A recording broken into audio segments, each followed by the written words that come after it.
హల్లెలూయా. దేవుని నామానికి స్తోత్రం కలుగును గాక.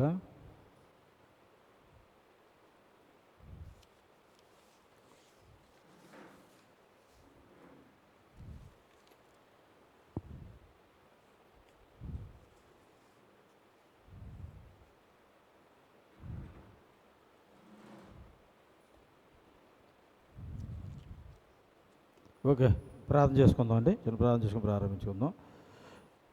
ప్రేమ నమ్మగల మా తండ్రి, నీకు వందల స్తోత్రాలు.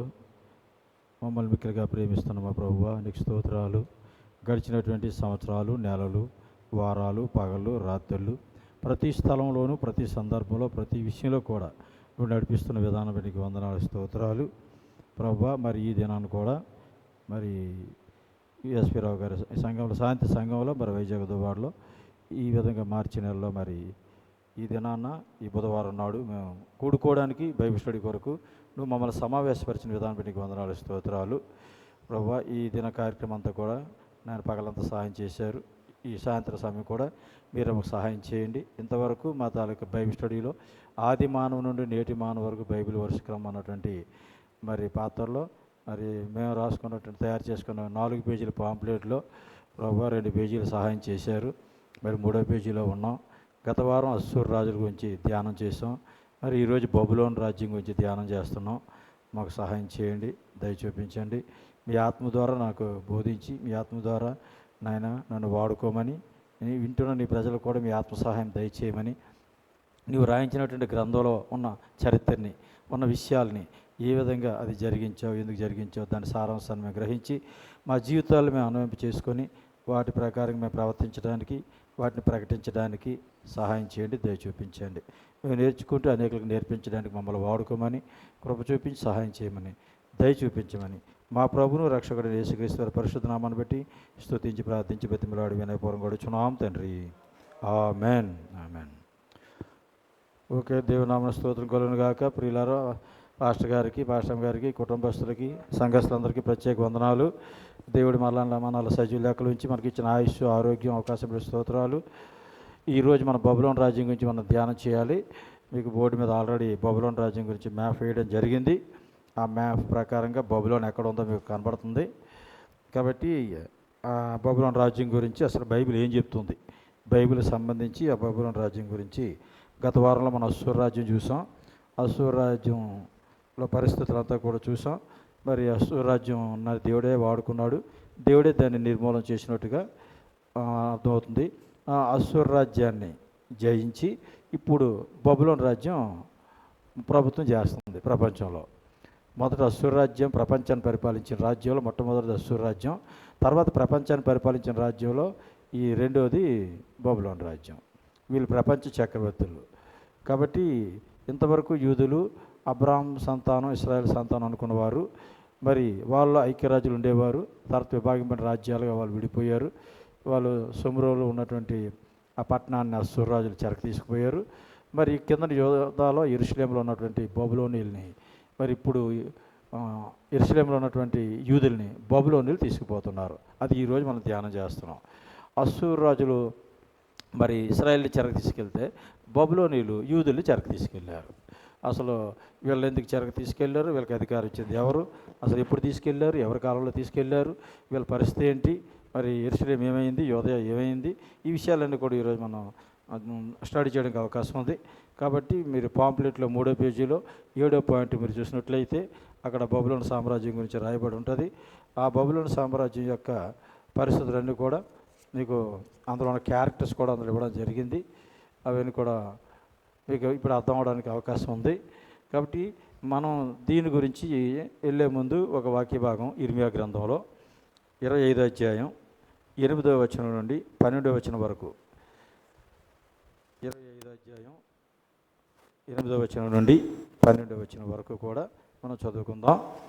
సైన్యములకు అధిపతి యెహోవా ఎలా సెలవిచ్చున్నాడు, మీరు నా మాటలను ఆలకింపకపోతిరి కనుక నేను ఉత్తర దేశంలోనున్న సర్వ జనములను నా సేవకుడైన నెబుకద్నెజరును బబులోను రాజును పిలువనంపించున్నాను. ఈ దేశం మీదకి, దీని నివాసుల మీదకి, చుట్టూనున్న ఈ జనులందరి మీదకి వారిని రప్పించున్నాను. ఈ జనులను శాపగ్రస్తులుగాను విస్మయాస్పదంగాను అపహాస్యాస్పదముగాను ఎప్పటికీ నీ పాడుగాను ఉండజేసేదను. సంతోషనాదం ఉల్లాస శబ్దమును పెండ్లి కుమార స్వరము పెండ్లి కుమార్తె స్వరమును తిరగటరాల ధ్వనిని దీపకాంతిని వారిలో ఉండకుండా చేసేదను. ఈ దేశమంతయు పాడుగాను నిర్జనముగాను ఉండును. ఈ జనులు 70 సంవత్సరములు బబులోను రాజునకు దాసులుగా ఉందరు. 12వ వచనం, యెహోవా వాక్కు ఇదే, 70 సంవత్సరాలు గడిచిన తరువాత వారి దోషములు బట్టి నేను బబులోను రాజును ఆ జనులను కల్దీ దేశములను శిక్షింతును. ఆ దేశం ఎప్పుడు పాడుగా నున్నట్లు నియమింతును. దేవుని నామన స్తోత్రం కలుగును గాక. మనం చదివిన వాక్య భాగంలో ఇర్మియా గ్రంథం 25 అధ్యాయం 8 నుంచి 12 వచనంలో చదివితే మనకి ఏమర్థమవుతుంది? ఇక్కడ నా సేవకుడైన నెబుకద్నెజరు, ఆయన బబులోను రాజు. బబులోను రాజు అన్యుడు, కానీ దేవుని సేవకుడంట. మనం ఏమనుకుంటామంటే దేవుని సేవకులు అన్నోలే క్రైస్తవులే దేవుని సేవకులు, యూదులే దేవుని సేవకులు, అన్యులు కాదు అనుకుంటాం. అన్యులు కూడా దేవుని సేవకులే. దేవుని చిత్తాన్ని నెరవేర్చే వాళ్ళందరినీ దేవుని సేవకులు అంటాడు బైబిల్ భాషలో. కాబట్టి కొంతమంది ఇలాగ అపార్థాలు చేసుకొని అసలు మన క్రైస్తవులో కూడా అసలు సేవకులు అంటే ఎవరో అవగాహన లేని వాళ్ళు చాలామంది ఉన్నారు. ఓన్లీ పాస్టర్నే సేవకుడు అనుకుంటారు. మిగతా వాళ్ళందరూ సువార్తకెళ్ళి ఈ బైబిల్ టీచర్లు, ఈ పాటలు రాసేవాళ్ళు, సేవలు చేసేవాళ్ళు ఓడి మంది ఉన్నారు. రచయితలు వాళ్ళు కూడా సేవకులు అనుకోరు. వాళ్ళు దేవుని సేవకులు అనుకోరు. వీళ్ళ దృష్టిలో ఒక్క పాస్టరే దేవుడి సేవకులు అనుకుంటారు. అది చాలా రాంగ్. అది ప్రభుత్వాలు చేసేవాళ్ళు కూడా దేవుని సేవకులే, అన్యులు కూడా దేవుని సేవకులే. అంటే దేవుడు ఎవరిని నియమించుకుంటాడో, దేవుడు ఏ పని కొరకు ఎవరిని ఎన్నుకుంటారో వారు దేవుని సేవకులు. ఇప్పుడు ఈయన నా సేవకుడు అంటున్నాడు నెబుకద్నెజరుని. ఒక నెబుకద్నెజరు అన్యుడు, కానీ నా సేవకుడు అంటున్నాడు. నా సేవకుడైన నెబుకద్నెజరుకి మరి బబులోను రాజుకి నేను అధికారం ఇస్తున్నాను యెరూషలేము నాశనం చేయమని, యోదయాన్ని నాశనం చేయమని నా ప్రజల మీద అధికారం ఇస్తున్నాను అని చెప్తున్నాడు. తర్వాత 70 సంవత్సరాల తర్వాత ఏం చెప్తున్నాడు? 11 నుంచి 70 సంవత్సరాలు చెరగా ఉంటారు వాళ్ళు బబులోనులకి. ఈ 70 సంవత్సరాలు చెర అయిన తర్వాత అప్పుడు వీళ్ళని కూడా శిక్షిస్తాను అని చెప్తున్నాడు. అంటే ఇందులో ఈ ప్రవచనం ఏం కనపడుతుంది? ఇర్మియా కాలంలో బబులోను రాజు అయిన నెబుకద్నెజరు అన్యుడు అయినప్పటికీ కూడా నా ప్రజలైనటువంటి యోధా జాతిని, అబ్రాహాము సంతానాన్ని, ఇశ్రాయేల్ ప్రజల్ని శిక్షించడానికి నేను వాడుకుంటున్నాను. కాబట్టి ఆయన నా మందిరాన్ని, నా దేశాన్ని, నా ప్రజల్ని సర్వనాశనం చేస్తాడు. ఆ తర్వాత 70 సంవత్సరాలు ఈ చెరలో ఉంటారు. ఈ 70 సంవత్సరాల అనంతరం మరలా ఈ బబులోను రాజుని, తన దేశాన్ని కూడా నేను శిక్షిస్తాను. దేవుని స్తోత్రం కలుగుగాక. అంటే దేవుడు సర్వాధికారి. ప్రపంచానికి రాజు బబులోను రాజు అయితే, ప్రపంచానికి సర్వలోకాలకే దేవుడు సృష్టికర్త అయిన దేవుడు ప్రభువు.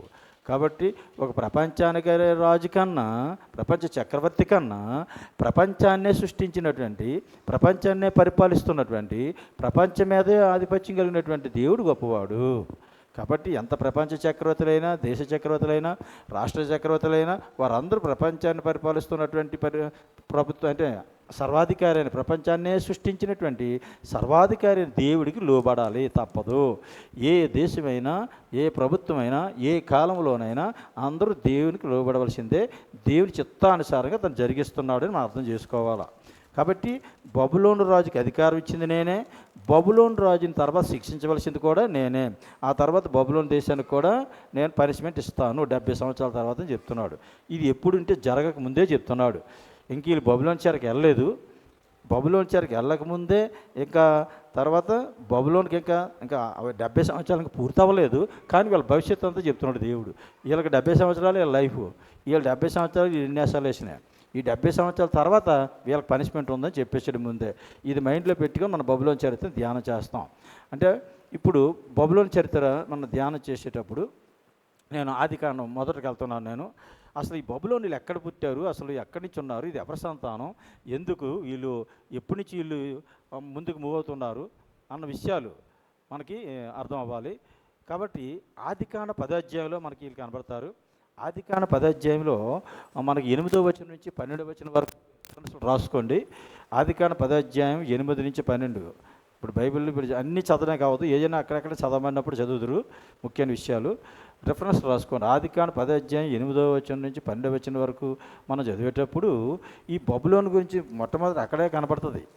దీని స్థాపకుడు మనకి మన పాంప్లెట్లో ఉన్నాడు కదా, పేరు ఆయన నిమ్రోదే. ఆయన తాలూకా రాజ్యం, ఆయన రాజ్య స్థాపకుడు. 8 నుంచి 12 ఎవరు? కూసు కుమారుడైన నిమ్రోదు అని ఉంటుంది. ఆయన భూమి మీద పరాక్రమంగా వేటగాడైన యెహోవా ఎదుట మంచి వేటగాడట. 10వ వచనంలో ఏముంది? షీనారు దేశంలోని బాబేలు, ఎరకు, అక్కదు, కల్నె అని పట్టణాలు అతని రాజ్యానికి మొదలు. 10వ వచనంలో ఆ మాట ఉంది మీకు. బాబేలు అంటే మ్యాప్ వైపు మీరు చూసుకుంటే బాబేలు, ఎరకు, అక్కదు, కల్నె ఈ ప్రాంతాల్లో 4 పట్టణాలు కట్టించాడంట. ఆ తర్వాత 11వ వచనంలో ఏమంటున్నాడు? అస్సూరుకు బయలుదేరి వెళ్ళి నినేవేను, రహబోతును, కాలహును అక్కడ కట్టించాడు. ఇక్కడ 4 పట్టణాలు కట్టించాడట. నినేవు, రహబోతు, కాలహు, రెషేను. అస్సూరు ప్రాంతానికి వెళ్ళి అంటే మొత్తం బబులోను ప్రాంతంలో 4, అస్సూరు ప్రాంతంలో 4, అంటే యూఫ్రటీస్ నది దగ్గర 4, టైగ్రిస్ నది దగ్గర 4, మొత్తం 8 పట్టణాలు కట్టించాడు. మొట్టమొదట రాజు అయినటువంటి నిమ్రోదు, ఈయన భూమి మీదే మొట్టమొదటి రాజు ఈయన. ఈ నిమ్రోదు ఎవరు అంటే నోవా యొక్క మునుమానవుడు, హాము యొక్క మనవడు, కూష్ యొక్క కుమారుడు. ఈ తాలూకా నిమ్రోదు. ఇది ఆదికాండ 10వ అధ్యాయంలో మీకు ఉంటుంది. ఈ నిమ్రోదు నోవా యొక్క జలపలం తర్వాత ఆ నోవా యొక్క కుమారుడు హాము ఉంటాడు కదా, ఆ హాము కూసి పుడతాడు. కూసి కుమారుడు ఈయన. కాబట్టి నోవాకేమో మునుమానవుడు అవుతాడు, తర్వాత హాముకేమో మనవడు అవుతాడు, కూష్కేమో కుమారుడు అవుతాడు. ఆయనే నిమ్రోదు. ఈ నిమ్రోదు మహా డేంజరస్ ఫీలో. ఈయన గురించి నేను మరి స్టడీలో చెప్తాను తర్వాత, ఈయన క్యారెక్టర్ మీకు చెప్పినప్పుడు. ఓకే, ఇది మొట్టమొదటి ఈ ప్రాంతం ఆదికాండ 10వ అధ్యాయంలో కనపడుతుంది ఈ బబులోన్ గురించి మనకి. కాబట్టి ఈ బబులోనికి పోయిన వారం మనం చూసిన అస్సూరు రాజ్యానికి మూలం ఎవరంటే నిమ్రోదు అని మనకు అర్థమవుతుంది. దాన్ని ఏమంటున్నాడంటే షీనారు దేశము అంటున్నాడు. ఇక్కడ షీనారు దేశం అని అంటున్నాడు. మీకు 11వ అధ్యాయం 1వ వచనంలో కూడా మీకు కనపడుతుంది ఆ మాట. రిఫరెన్స్ వెంటనే మీరు రాసుకోవాలా. 11వ అధ్యాయం 2వ వచనం వేసుకోండి కరెక్ట్గా. 11వ అధ్యాయం 2వ వచనంలో వారు తూర్పున ప్రయాణం అయిపోతుండగా షీనారు దేశం ఒక మైదానం ఉంది. బాబేలు గోపురం కట్టించింది ఈ ప్రాంతంలోనే. అంటే ఇంకా బబులోను సామ్రాజ్యానికి వెళ్ళట్లేదు, నేను మూలాలకు వెళ్తున్నాను, మూలాల నుంచి తీసుకొస్తున్నాను మిమ్మల్ని మొదటి నుంచి. అసలు ఈ బబులోన్ అనేది ఎలా పుట్టింది, ఎక్కడ పుట్టింది, ఎవరు ఇల్లు, అసలు ఏంటి ఇది అంటే ఇది ఎక్కడుందంటే యూఫ్రటీస్ టైగ్రిస్ నదుల దగ్గర ఉంది, మెసొపొతేమియా ప్రాంతంలో ఉంది, యూఫ్రటీస్ ఆనుకొని ఉంది. ఇది ఇక్కడ దీన్ని మొదటి షీనారు దేశం అని పిలిచేవారు. దీనికి మనకు ఆదికాండ 11వ అధ్యాయం 2వ వచనం చెప్పాను. అలాగే ఆదికాండ 11వ అధ్యాయంలోనే అబ్రాం గురించి ఏమంటాడు? కల్దీ దేశం అని అంటాడు. కల్దీ దేశం నుంచి కూడా ఈయన వచ్చాడని అంటాడు. 28వ వచనం 11వ అధ్యాయం 28వ వచనం. హారాన్ తను పుట్టిన దేశమందలి కల్దీయుల ఊరను అన్న దగ్గర నుంచి మీరు చూస్తారు. తర్వాత మనకి కల్దీ దేశం అనే మాట స్తెఫను కూడా వాడుతాడు. అపోస్తలుల కార్యం 7వ అధ్యాయంలో అబ్రాం కల్దీ దేశంలో ఉన్నప్పుడు, మెసొపొతేమియా ప్రాంతంలో ఉన్నప్పుడు అబ్రాముని పిలిచాడు అంటాడు. కాబట్టి ఈ ప్రాంతానికి షీనారు దేశం, కల్దీయుల దేశం, తర్వాత బబులోను, ఇక్కడ బాబేలు గోపురం కట్టారు కనుక బాబేలు అని పేరు వచ్చింది. కాబట్టి ఇది రకరకాలుగా పిలువబడ్డది. ప్రస్తుతం ఇరాక్ ఇది దానియేలు కాలంలో బబులోనుగా పిలువబడ్డది. ఇదే ఈ ప్రాంతమే. ఈ విధంగా రకరకాలుగా ఇది పిలువబడినట్టుగా మనం పడుతుంది. తర్వాత సుమేరియా దేశం అని ఒకప్పుడు పిలువబడ్డది. తర్వాత అక్కాదీయుల దేశం అని కూడా పిలువబడ్డది. ఈ అక్కాదీయులు అన్నప్పుడే దక్షిణ అక్కాదీయులు, ఉత్తర అక్కాదీయులు. ఉత్తర అక్కాదీయులు అంటే అస్సూరీయులు, దక్షిణ అక్కాదీయులు బబులోను విడిపోయారు. అంతవరకు అస్సూరులు బబులోను మొదట కలిసి ఉండేవారు. లాస్ట్ టైం మనం అస్సూరు రాజ్యం చూసినప్పుడు మీకు చెప్పడం జరిగింది. మొదట అస్సూరీయులు బబులోను కలిసి ఉండేవారు. రెండో కాలంలో అస్సూరులు బబులోను పోట్లాడుకున్నారు. మూడో కాలంలో అస్సూరులు పైచేయి ప్రపంచాన్ని పరిపాలించారు వాళ్ళ చరిత్ర మనం చూసేటప్పుడు. కాబట్టి ఆ తర్వాత వీళ్ళు విడిపోయిన తర్వాత ఇప్పుడు అస్సూరిని జయించేశారు వీళ్ళు. ఎప్పుడైనా నవీన సామ్రాజ్యంలోకి వచ్చినప్పుడు మీకు చెప్తాను అది. ఇది ఈ ప్రారంభాలు. ఎక్కడ ఈ స్థలం అంటే యూఫ్రటీస్ నది దగ్గర. ఎవరి సంతానం వీళ్ళంటే నోవా యొక్క సంతానం, షేమ్ సంతానం అని కొంతమంది, హామ్ సంతానం అని కొంతమంది, మిశ్రమ సంతానం అని కొంతమంది, రకరకాల అభిప్రాయాలు ఉన్నాయి. ఏదైనప్పటికీ నోవా సంతానం. ఓకే, అదే మనకు మూలం కరెక్ట్. ఆదాం సంతానమే, వీళ్ళు నోవా సంతానమే అన్నది మనం అర్థం చేసుకోవాలి వంశాల దగ్గరికి వచ్చేసప్పటికి. ఇక ఈ ప్రస్తుత ఇరాక్ దక్షిణ ప్రాంతం ఇదే ఇరాక్ ఉత్తర, ఇదే ఇరాన్ దేశం ఈ మ్యాప్లో మీరు చూసినట్లయితే. తర్వాత దీని గురించి మనకి దానియేలు గ్రంథంలో కూడా ఏం చెప్పాడు? ఇంకో విషయం ఏంటంటే ఈ కల్దీ దేశంలో నాగరికత పుట్టినది ఇదే. చాలా ఇంపార్టెంట్ విషయం ఇప్పుడు మీకు చెప్తున్నాను. మొట్టమొదటి ఈ ప్రపంచ నాగరికత ఎక్కడ పుట్టింది అంటే ఈ బబులోన్లోనే పుట్టింది. తర్వాత ఈ ప్రపంచానికి మానవ జాతి రావడం ఎక్కడి నుంచి వచ్చిందంటే ఇక్కడి నుంచి వచ్చింది. మనం ఆదికాండం ఆదాం స్టోరీ ఇక్కడే జరిగింది. ఏదేం తోట ఇక్కడే ఉండేది. ఆదాం కుట్రం ఇక్కడే ప్రారంభమైంది, నోవా కుట్రం ఇక్కడే ప్రారంభమైంది, అబ్రాం కుట్రం ఇక్కడే ప్రారంభమైంది. ఈవేళ ప్రపంచ మానవ జాతికి మూలాలందరూ కూడా, మానవ జాతి అంతా కూడా ఆదికాండం 1 నుంచి 11 అధ్యాయాలు ఈ బబులోను ప్రాంతంలోనే ఈ యూఫ్రటీస్ నది దగ్గరే పుట్టారు. ఆదికాండం 1-11 అధ్యాయాలు మీరు చదివేటప్పుడు సమస్త మానవ జాతి కాలం కూడా వాళ్ళు జీవించినటువంటి ప్రాంతం. ఆ తర్వాత ఓడ అరారాత్ పర్వతాల మీదకి వెళ్ళింది. జలప్రలయం తర్వాత మళ్ళీ అరారాత్ పర్వతాల మీద నుంచి మళ్ళీ వచ్చి ఇక్కడ కాపురాలు చేశారు. ఆ తర్వాత ఇక్కడి నుంచే అబ్రాహాముని దేవుడు పిలుచుకున్నట్టుగా హారాన్ వచ్చి, తర్వాత కనాన్ వచ్చినట్టుగా, ఆ తర్వాత ఈ కనాన్ దేశంలో ఇజ్రాయెల్ స్టోరీ జరిగినట్టు మనం చూస్తాం. కాబట్టి ఒక నాగరికతకి ఇదే పుట్టినిల్లు. రెండోది మానవ జాతికి కూడా ఇదే పుట్టినిల్లు. అంతేకాదు ఇది పాపానికి, అపవిత్రతకి, విగ్రహారాధనకి, చెడుతనానికి కూడా ఇదే పుట్టినిల్లు. ప్రకటన గ్రంథంలో మనకు రాయబడి ఉంటుంది. ప్రకటన గ్రంథం 17 అధ్యాయం 5వ వచనం, 18 అధ్యాయం 4వ వచనం, 2వ వచనం, ఈ వచనాలు మీరు చూసినప్పుడు అంటే ఈ బబులోన్ అన్నది మొత్తం అన్నిటికీ మూలం.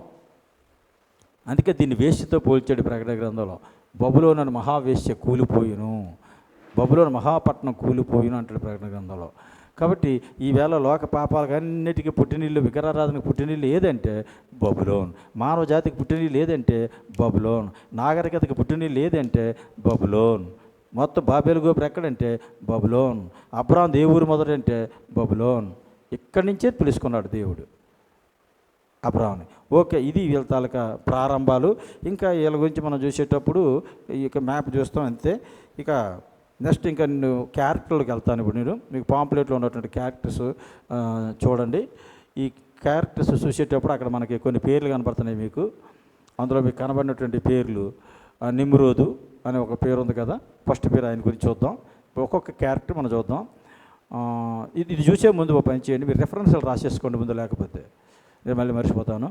ఈ బబులోన్ రాజ్యం గురించి బైబిల్లో ఎక్కడెక్కడ ఉంటుంది, బబులోన్ రాజ్యం గురించి బైబిల్లో ఎక్కడెక్కడ ఉంటుందో ముందు రెఫరెన్స్లు రాసేసుకోండి. 2 రాజులు 24-25 అధ్యాయాలు, 2 దినవృత్తాంతములు 36 అధ్యాయం,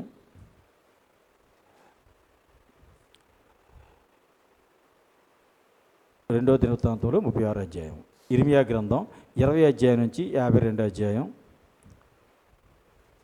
ఇర్మియా 20 నుంచి 52, యెషయా గ్రంథం 13 అధ్యాయం 1 నుంచి 22 వచనం, 14 అధ్యాయం 1 నుంచి 23 వచనం, యెషయా గ్రంథం 21 అధ్యాయం 1 నుంచి 10 వచనం, మరియు 39 అధ్యాయం, 46 అధ్యాయం, 47 అధ్యాయం, ఇంకా ఎక్స్ట్రా ఉంటే ఉండొచ్చు. ఈ అధ్యాయంలో కూడా ఈ బబులోన్ గురించి చెప్తాడన్నమాట. అలాగే యెహెజ్కేలు గ్రంథం, దానియేలు గ్రంథం, యెహెజ్కేలు గ్రంథం, దానియేలు గ్రంథం. ఇక ఆదికాండం ముందే చెప్పాను మీకు. ఆదికాండం 10 అధ్యాయం 8 నుంచి 12, 11 అధ్యాయంలోని మరి బాబేలు గోపుర సంఘటనలన్నీ కూడా దీనికి సంబంధించాయి. ఇంకా ఇప్పుడు నిమ్రోదు గురించి మనం వెళ్తున్నాం. ఈ నిమ్రోదు గురించి బైబిల్లో మీకు ఎక్కడ ఉంటుందో ఆ రెఫరెన్స్ వేరే రాసుకోండి. ఇప్పుడు క్యారెక్టర్లు ఒక్కొక్కటి చెప్తాను నేను. నిమ్రోదు గురించి బైబిల్లో ఉండేది ఆదికాండం 10 అధ్యాయం 8 నుంచి 12, 11 అధ్యాయం 1 నుంచి 9, 1 దినవృత్తాంతంలో 1 అధ్యాయం 10వ వచనం, 1 దినవృత్తాంతంలో 1 అధ్యాయం 10వ వచనం, మేకా గ్రంథం 5 అధ్యాయం 6వ వచనం, మేకా 5:6. ఇవి నిమ్రోదు గురించి మనకు బైబిల్లో కనిపించినటువంటి రిఫరెన్స్. మొత్తం నిమ్రోదు అంటే దైవద్రోహి. 8 పట్టణాలు కట్టించాడు. భూమి మీద మొట్టమొదటి రాజు, యెహోవా ఎదుట పరాక్రమ గల వేటగాడు. బాబేలు గోపురం యొక్క నాయకుడు.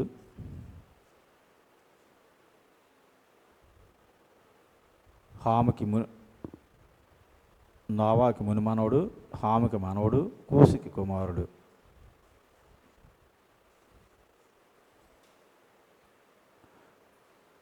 నోవాకి మునిమానవుడు, హాముకి మనవడు, కూసికి కుమారుడు. ఇతడి గురించి చరిత్రలో ఏముందంటే బైబిల్లో లేదు, కానీ ద టూ బబులోన్స్ అని నెట్లో కొడుతూ వస్తుందంట. అందులో ఈ చరిత్రలో ఏం రాశారంటే ఈయన భార్య సెమిరామిస్, కొడుకు తమ్మూజు.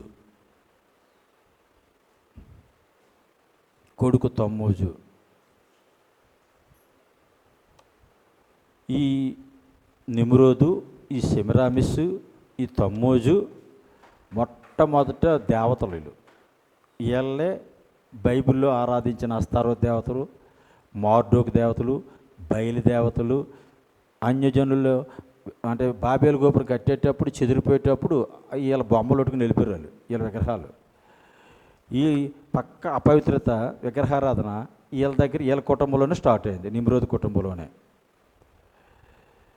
అని సెమిరామిస్ ఆయన తల్లి, తర్వాత ఏమో ఆయన భార్య. వాళ్ళిద్దరికి పుట్టినవాడు తమ్మూజు.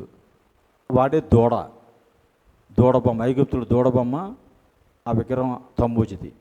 తల్లి బిడ్డల ఆరాధన, మొట్టమొదటి ఆరాధన వెళ్తే యేసుప్రభు వారు మరియమ్మ ఎత్తుకుంటుంది కదా యేసుప్రభుని, ఆ ఫోటోలు మొట్టమొదట వెళ్తే తమ్మూజు దీని, సెమిరామిస్ దీని.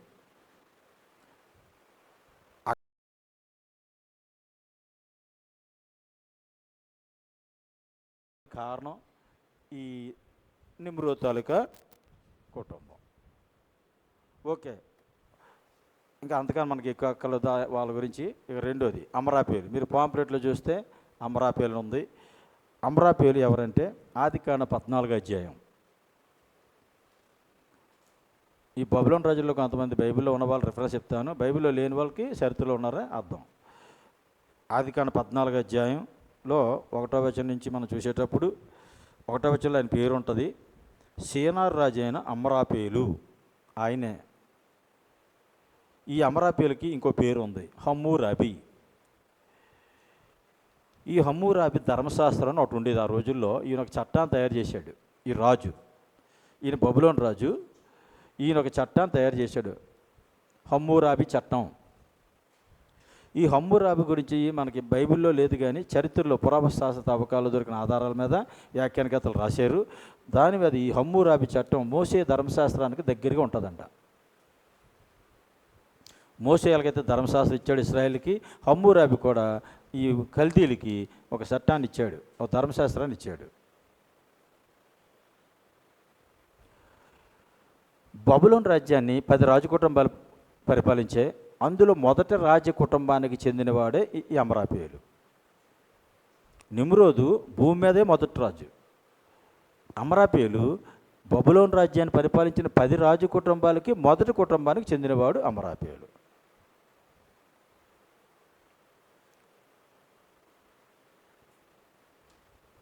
ఇది ఒక స్వర్ణయుగంగా ఉండేదట ఈయన కాలంలో. ఈయన రాజ్యం అంతగా డెవలప్ చేశాడంటే అప్పుడే బబులోను, క్రీస్తు పూర్వంలోనే. ఓకే, మీకు 14 అధ్యాయాలు ఏమైందో స్టోరీ మీకు తెలుసు. ఇక్కడి నుంచి 4 రాజులు రావటం, సొదొమ గొమొర్రా రాజుల మీద యుద్ధం చేయటం, అబ్రాహాము ఏమో వీళ్ళ యుద్ధం చేసి లోతుని సంతాన్ని విడిపించటం, ఇవన్నీ కూడా 14 అధ్యాయాలు మనకు జరిగిన స్టోరీ మీకు తెలుసు అది. ఓకే, నేను దాన్ని వివరించను. నెక్స్ట్ పాంప్లెట్లో 3వ పేరు చూడండి, మీకు బోర్డు మీద కూడా ఉంది. పాంప్లెట్ లేని వాళ్ళు, నిమ్రోదు అయిపోయింది, అమరాపేలు అయిపోయింది, బెరోదక్బిల్దాన్. ఈ బెరోదక్బిల్దాను బబులోను 10 రాజు కుటుంబాలు అనుకున్నాం కదా, అందులో 9వ రాజు కుటుంబానికి చెందినవాడు ఈ బెరోదక్బిల్దాన్.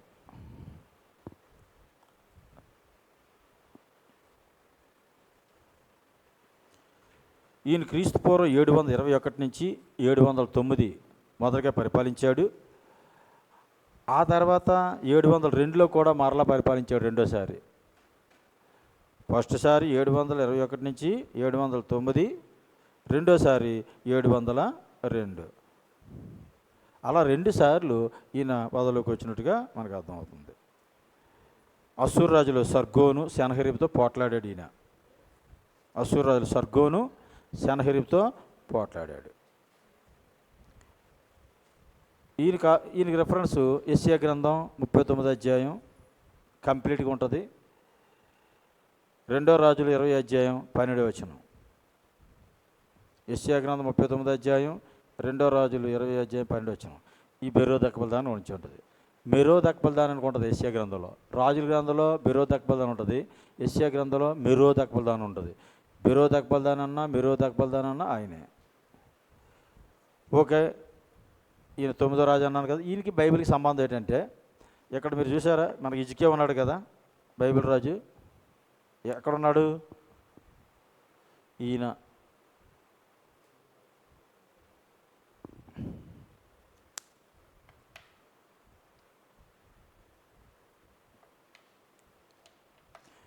ఈయన కాలంలో ఈ బెరోదక్బల్దాన్ ఏం చేశాడంటే రాయబారులు పంపాడు.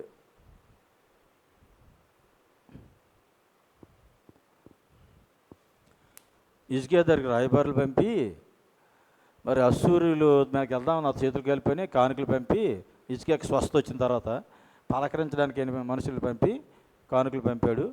హిజ్కియా ఏం చేశాడంటే ఈ బెరోదక్బల్దాన్ సైన్యానికి రాయబారులకి మొత్తం యెరూషలేములో ఉన్నవన్నీ కూడా ఆయన ఆస్తిపాస్తులు మొత్తం ఆయన సైన్యబలం అంతా చూపించాడు. అప్పుడు యెషయా ప్రవక్త ఏం చేశాడంటే ఆయన్ని గద్దించాడు.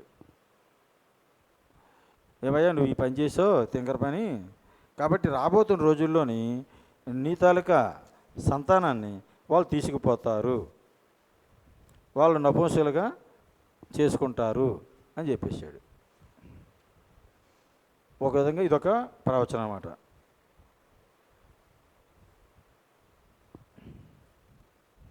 అది బెరోదక్బల్దాన్కి యోధారాజుకి హిజ్కియాకి ఉన్నటువంటి సంబంధం. మీకు ఇచ్చే రిఫరెన్స్లో ఉన్నాయి.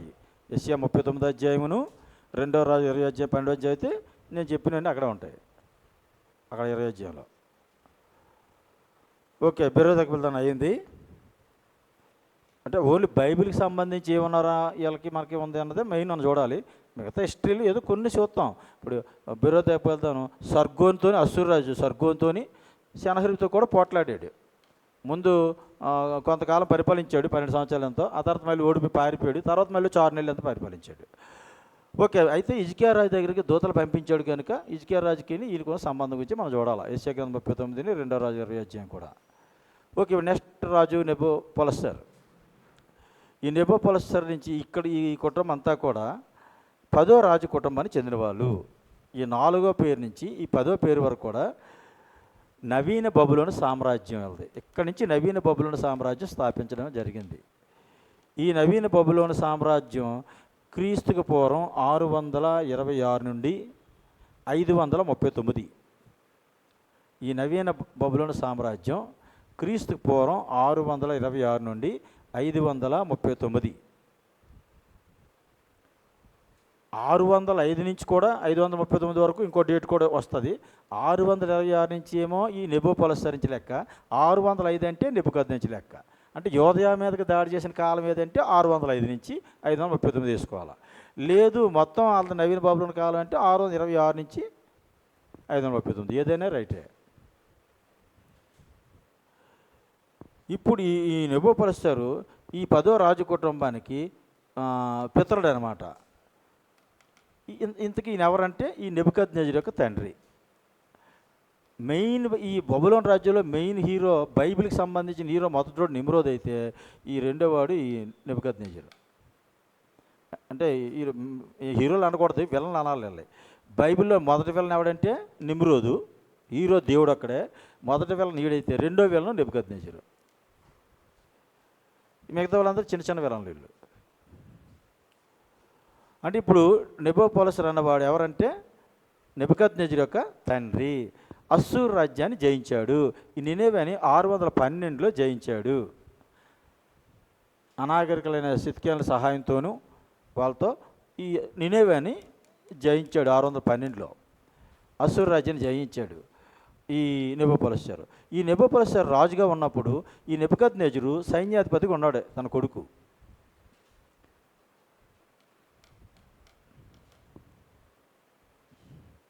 బైబిల్ చరిత్రకి ఈ చరిత్రకి ఈ 10వ రాజు కుటుంబ చరిత్రకి ఎక్కువ సంబంధం ఉంది. తన కుమారుడికి నెబుకద్నెజర్కి మాదీ రాజకుమార్తెను తీసుకొచ్చి పెళ్లి చేశాడు. ఇది మాదీయ పారసీక. ఈ మాదీ రాజకుమార్తెను తీసుకొచ్చి ఈ నెబుకద్నెజర్కి పెళ్లి చేశాడు. కాబట్టి మాదీయులు కూడా కలుపుకున్నాడు. అప్పుడు మాదీయులు కూడా వీరికి అనుకూలంగా ఉండేవారు. కాబట్టి ఆ తర్వాత ప్రపంచాన్ని జయించడానికి ఒక అవకాశంగా కుదిరింది. ఇది నెబుకద్నెజర్. నెక్స్ట్ నెబుకద్నెజర్ దగ్గరికి వెళ్తున్నాను. ఇప్పుడు అసలు రాజు ఇది. బైబిల్ గురించి, బైబిల్లో ఎక్కువ చరిత్ర రాసింది దీని గురించే. మన ఇర్మియా గ్రంథంలో చదివాం 25వ అధ్యాయంలో, నెబుకద్నెజరు నా సేవకుడు, ఈయన గురించే ప్రవచనం. ఇప్పుడు ఈయనకి బైబిల్కి ఉన్న సంబంధాలు మనం చూద్దాం. ఈ కాలంలో మరొక స్వర్ణయుగం అన్నారట బబులోన్ని. తర్వాత ఆయన సైన్యాధిపతి ఉన్నప్పుడే తండ్రికి సహకారిగా ఉండేవాడు. బబులోని పట్టణాన్ని చాలా బాగా అభివృద్ధి చేశాడు. ఎలాగ అభివృద్ధి చేశాడు అంటే చరిత్రలో చాలా ఎక్కువ రాసేసాడు ఈయన గురించి, ఈ పట్టణం గురించి. వాళ్ళ డైనేజీలు కూడా చాలా చక్కగా అందంగా ఉంటాయట. వీధుల్లో సింహబొమ్మలు ఉంటాయంట. వీధులన్నీ లైన్గా ఉంటాయట. బిల్డింగులన్నీ 2 అంతస్తులంట. మరి బబులోని పట్టణం ఎలా ఉంటుందంటే నడుస్తుంటే నీడ కనబడుతుందంట. ప్రపంచ వింతలో ఒక వింతైనటువంటి ఏంటి అది, హ్యాంగింగ్ గార్డ్స్. అది కూడా తన మాది రాజకుమార్తె అనే తన వివాహం చేసుకున్న యువరాణి కోసం కట్టించాడంట. ఇక వీళ్ళ విగ్రహాలు వీధికి వీధికి విగ్రహాలే. మొత్తం బబులోనంతా విగ్రహాలతో నింపేశాడు. ఇప్పుడు మనం ఏమనుకో, మన విగ్రహాలు చూసి ఎన్నో మంచి విగ్రహాలు కట్టేస్తున్నారా బాబు మనం అనుకుంటాం, కానీ వీళ్ళకి మించిన విగ్రహాలు కట్టాడు ఈయన. ప్రతి విగ్రహాల్లో కూడా బంగారం ఉంటుంది, పాలరాతులు.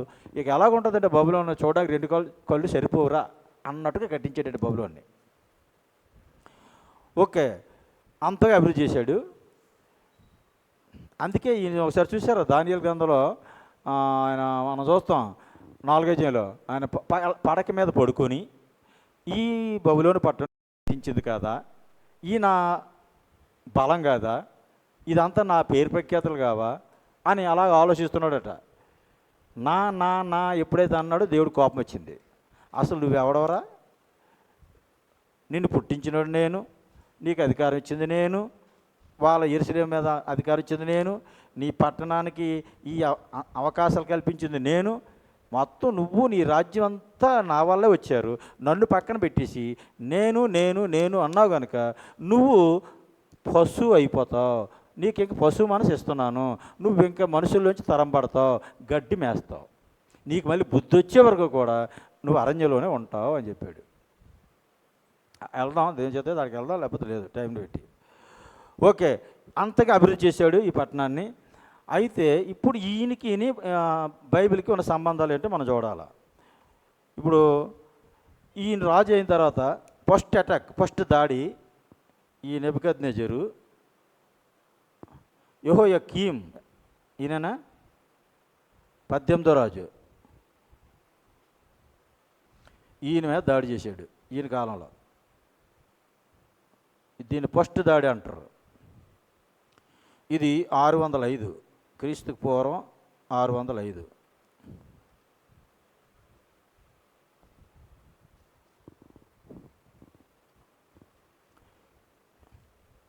ఇది దాడి చేసే ముందు దాని చరిత్ర మీకు ఒకసారి చెప్తాను.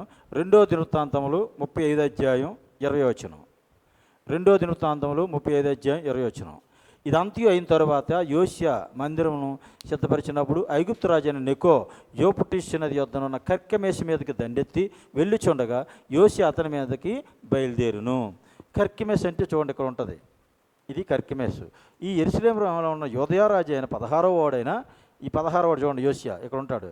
ఎక్కడున్నాడు యోషియా? ఇది. ఈయన ఏం చేశాడంటే ఈ ఐగుప్తు రాజు ఈ అశ్షూరు రాజు మీదకి ఎక్కడికి వెళ్తుంటే ఈ కర్కెమేసు మీదకి ఐగుప్తు రాజుతో యుద్ధానికి వచ్చాడు ఈయన. ఈ యోషియా 16వ వాడు ఇక్కడికి అనవసరంగా కోరు గొడవకు వచ్చాడు.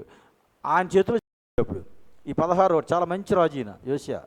ఈ రాజు ఈ ఐగుప్తు రాజు ఫరో నెకో ఆయన పేరు, ఈ కర్కెమేసు యుద్ధంలో చనిపోయాడు. అప్పుడు ఏం చేశాడంటే ఈ కర్కెమేసు యుద్ధంలో యోషియా ఎప్పుడైతే చనిపోయాడో ఈ ఐగుప్తు రాజు ఎప్పుడైతే జయించేశాడో అంటే యోధ ఎప్పుడైంది, ఇప్పుడు ఐగుప్తు చేతిలోకి వెళ్ళిపోతే లెక్క. రాజు ఎప్పుడైతే చనిపోయాడు యోషియా, అప్పుడు ఈయన కొడుకైన యెహోయాహాజుని ఈ యెరూషలేము ప్రజలు రాజుగా పెట్టుకున్నారు. మీరు చాలా జాగ్రత్తగా ఉండాలి, అది మీకు అర్థం కాదు. ఇది ఈ యెహోయాహాజుని అప్పుడు వాళ్ళ తండ్రి తర్వాత వీళ్ళు రాజుగా పెట్టుకున్నారు యూదులు. పెట్టుకుంటే అప్పుడు ఈ ఐగుప్తు రాజు ఫరో నెకో వచ్చి అసలు మీరెవరు రాజుగా పెట్టుకోవడానికి మీ రాజు నేను కదా యోసియాను జయించాను అని అప్పుడు ఈయన తీసుకొని యెహోయాజుని తీసుకొని ఐగుప్తు వెళ్ళిపోయాడు. అప్పుడు యెహోయాకీమును రాజుగా పెట్టాడు. ఎవరు? ఐగుప్తు రాజు. ఓకే, పెడితే ఆ తర్వాత ఇప్పుడు ఏమైందంటే బబులోను రాజు నెబుకద్నెజరు మొత్తం ప్రపంచాన్ని జయించుకుంటూ వచ్చి ఫరోనేకీని జయించాడు, ఐగుప్తుని జయించాడు. ఇప్పుడు యెరూషలేము ఎవరి చేతిలో పోయింది? యోదయ. ఇప్పుడు వీళ్ళ చేతిలో పోయింది. కాబట్టి ఇప్పుడు ఈ బబులోను రాజు నెబుకద్నెజరు ఈ యెహోయాకీము కాలంలో వచ్చాడు. నేను పెట్టింది ఐగుప్తు రాజే, కానీ ఇప్పుడు ఐగుప్తు రాజు ఎట్టి నువ్వేటి అందరూ ప్రపంచం అంతా కూడా నా చేతులకు దేవుడు అప్పగించాడు.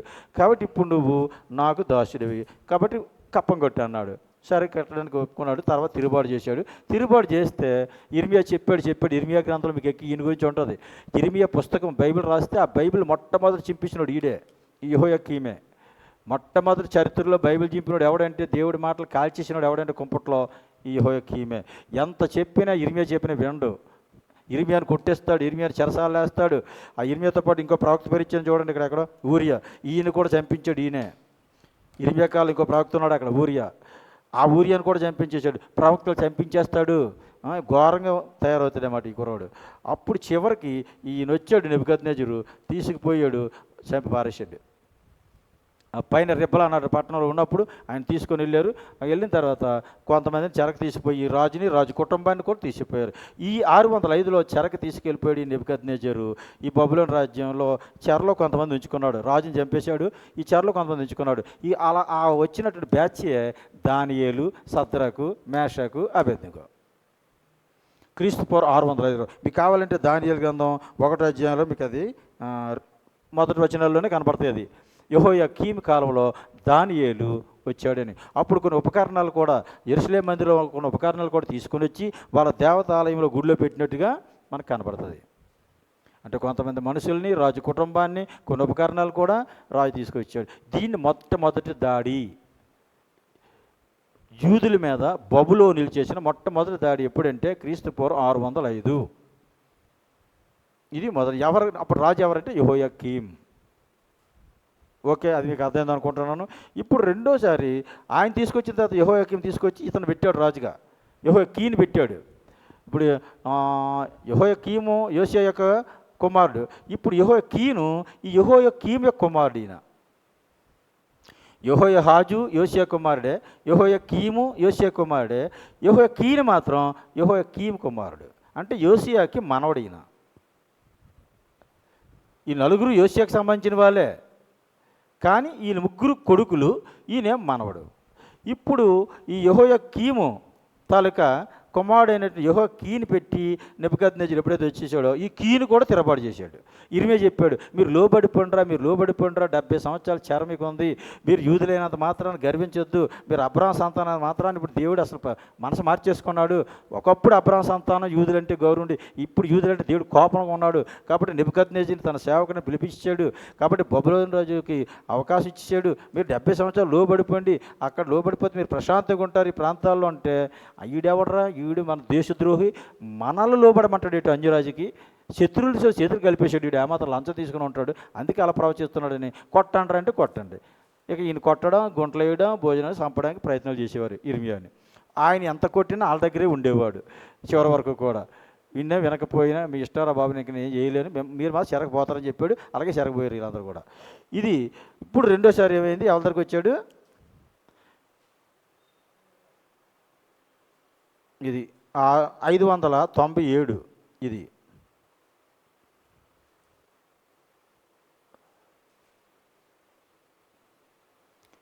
ఇప్పుడు ఆ యెహోయాకీన్ని చెరకు తీసుకొచ్చాడు.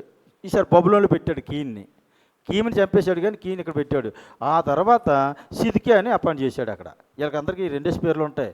సిద్కియా అంటే మత్తన్య, సిద్కియా.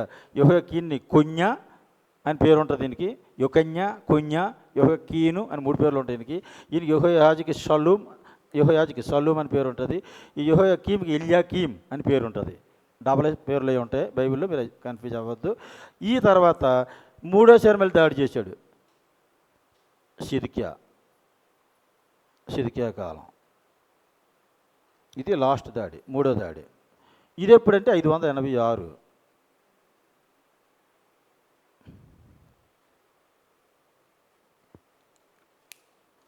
ఇక 586లో దాడి చేసేటప్పుడు సిద్కియా యొక్క కొడుకుల్ని కళ్ళెదట చంపేశాడు. సిద్కియా కళ్ళు పీకేశాడు, చెరసాల సంఖ్యలు వేసాడు, బబులోని తీసిపోయాడు. ఈయన బబులోన్లో చచ్చిపోయాడు. యెహోయాహాజు ఏమో ఐగుప్తులో చచ్చిపోయాడు. యెహోయాకీమేమో గాడిని పారసినట్టు పాతి పెట్టాడు. ఆ యెహోయాకీను చచ్చిపోలేదు, చెరసాలలో ఉన్నాడు. సిద్కియా బబులోన్లో చచ్చిపోయాడు. అంటే ఈ విధంగా నెబుకద్నెజరు రాజు, అందుకే చరిత్రలో హైలైట్ అయ్యాడు ఈయన. ఈ నెబుకద్నెజరు రాజు యెహోయాకీము కాలంలోని, అంటే 605లో దానియేలు, సద్రకు, మేషక్, అబేద్నెగో కాలం ఇది.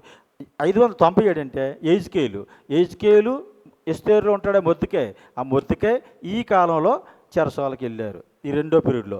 మూడోసారి ఎవరంటే మొత్తం రాజు కుటుంబం, యెరూషలేము మందిరం మొత్తం ఫినిష్. ఇక యెరూషలేము మందిరాన్ని కాల్చేశాడు, యెరూషలేము మందిరాన్ని ఇంకా ప్రాకారాన్ని ధ్వంసం చేశాడు. ఇక్కడ ఉన్నటువంటి వాళ్ళందరినీ కూడా చెరకు తీసుకెళ్ళిపోయాడు. ఒక విధంగా చెప్పాలంటే ఇంక ఇక్కడ యెరూషలేము లేదు, ఇక్కడ యోధా దేశం ఖాళీ అన్నట్టుగా చేశాడు. నెహెమ్యా అందుకే ఏడుతుంటాడు, మా ప్రాకారాలు పోయాయి, మా దేశంలో అయిపోయింది. విలాపాక్యంలో కూడా ఇరిమియా ఏడడానికి కారణం ఇదే. ఒకప్పుడు బంగారంతో కట్టిన సొలొమోను మందిరం ఏమైపోయింది? రాయి కూడా లేకుండా చేసి పారేశాడు.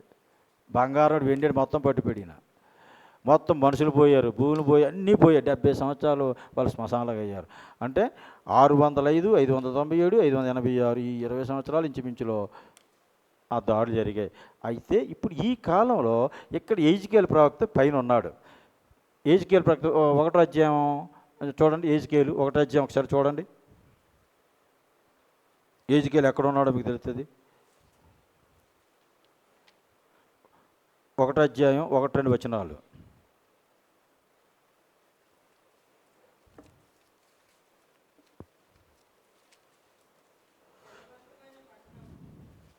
యెహెజ్కేలు గ్రంథం 1వ అధ్యాయం 30వ సంవత్సరం 4వ నెల 5వ దినం నేను కెబార్ నదీ ప్రదేశం చెరలోని వారి మధ్య కాపురం ఉంటిని. ఎక్కడ? కెబారు నది. అంటే ఈ పైన కెబార్ నది అని ఒక నది ఉంది. ఈ పెద్ద నదులు యూఫ్రటీస్, టైగ్రీస్, ఇందులోకి చిన్న చిన్న నదులు ఉంటాయి. అందులో కెబార్ నది దగ్గర ఈ యూదులందరూ కూడా కాపురం ఉన్నారు చెరలో.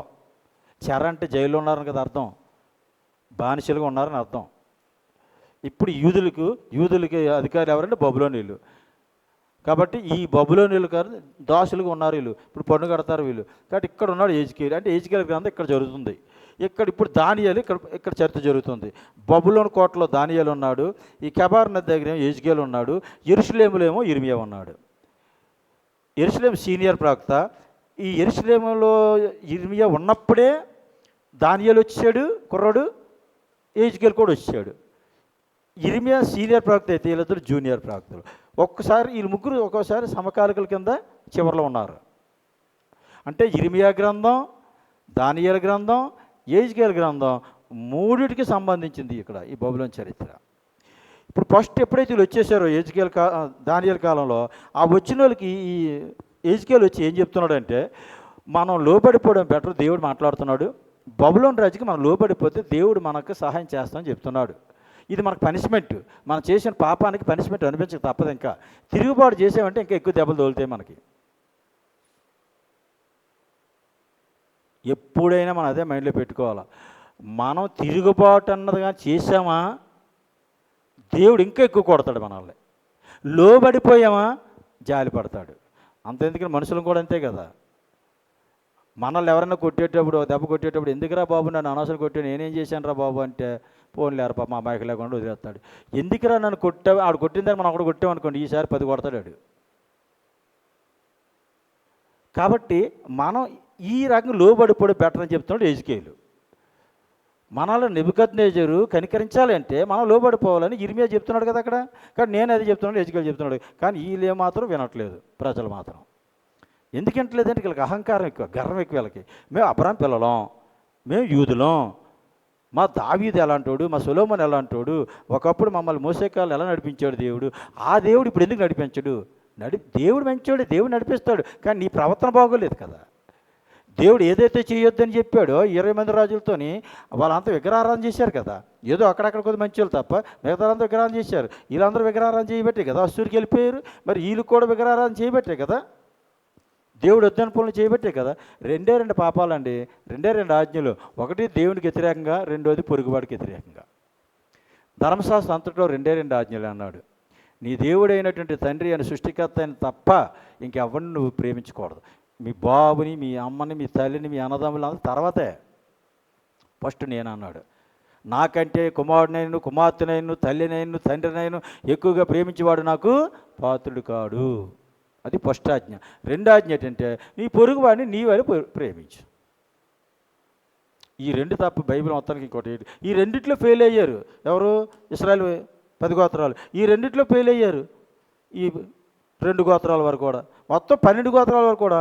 అందుకే చీరలకు వెళ్ళిపోయారు. ఓకే, దీంతో దేవుడు వీళ్ళని బ్లెస్ చేశాడు. బ్లెస్ చేసిన తర్వాత మళ్ళీ ఈ దేశాన్ని మొత్తం ఇప్పుడు ఖాళీ చేశాడు. ఇప్పుడు రెండు కూడా ఇజ్రాయెల్ దేశం, యూదా దేశం. ఒకప్పుడు పోట్లాడుకుంటేవారు. ఇప్పుడు ఏ బలహీనలు అక్కడక్కడికి తీసుకొచ్చి ఇక్కడ ఉంటే ఉండాలి తప్ప మిగతా బలమైన అందరూ వెళ్ళిపోయారు. వీళ్ళకి ఇంక రాజ్యం లేదు, వీళ్ళకి ఇంక మందిరం లేదు, వీళ్ళకి ఇంక ప్రభుత్వం లేదు. ఇక్కడి నుంచి ఇంక జీవితకాలం అంతా బానిసలే. కొత్త నిబంధనకి వెళ్ళే వరకు కూడా వీళ్ళకి ఇంక మరి ప్రభుత్వం లేదు, బానిసలు అయిపోయారు. ఓకే, అయితే ఆ తర్వాత మనకి ఏం జరిగిందో చూద్దాం చరిత్రలోని. ఈ నెబుకద్నెజరు అన్నవాడు ఈ రకంగా ఎప్పుడైతే చేశాడో ఈయన గురించి, ఈ నెబుకద్నెజరు గురించి మనకి ఎక్కువ ఇన్ఫర్మేషన్ కావాలంటే దానియేలు గ్రంథం 1వ అధ్యాయం నుంచి 4 అధ్యాయాలు ఈయన చరిత్ర ఉంటుంది. 1వ అధ్యాయంలో దానియేలు గ్రంథంలో ఈయన ఆ పిల్లలు తీసుకొచ్చి వాళ్ళకి కల్తీ విద్య నేర్పించినట్టుగా ఉంటుంది వీళ్ళ నలుగురికి కూడా. అప్పుడు 10 రోజుల్లో వీళ్ళ ముఖాలు వాళ్ళ ముఖాల కన్నా తేజస్సుగా ఉన్నట్టుగాను, వీళ్ళకేమో ఒక పదవులు ఇచ్చినట్టుగాను 1వ అధ్యాయంలో చూస్తాం. దానియేలు గ్రంథం 2వ అధ్యాయంలో ఏం చూస్తాం? దానియేలు గ్రంథం 2వ అధ్యాయంలో ఈ రాజుకి ఒక కళ వస్తుంది. కళ మరిచిపోతాడు, కళభావం మరిచిపోతాడు.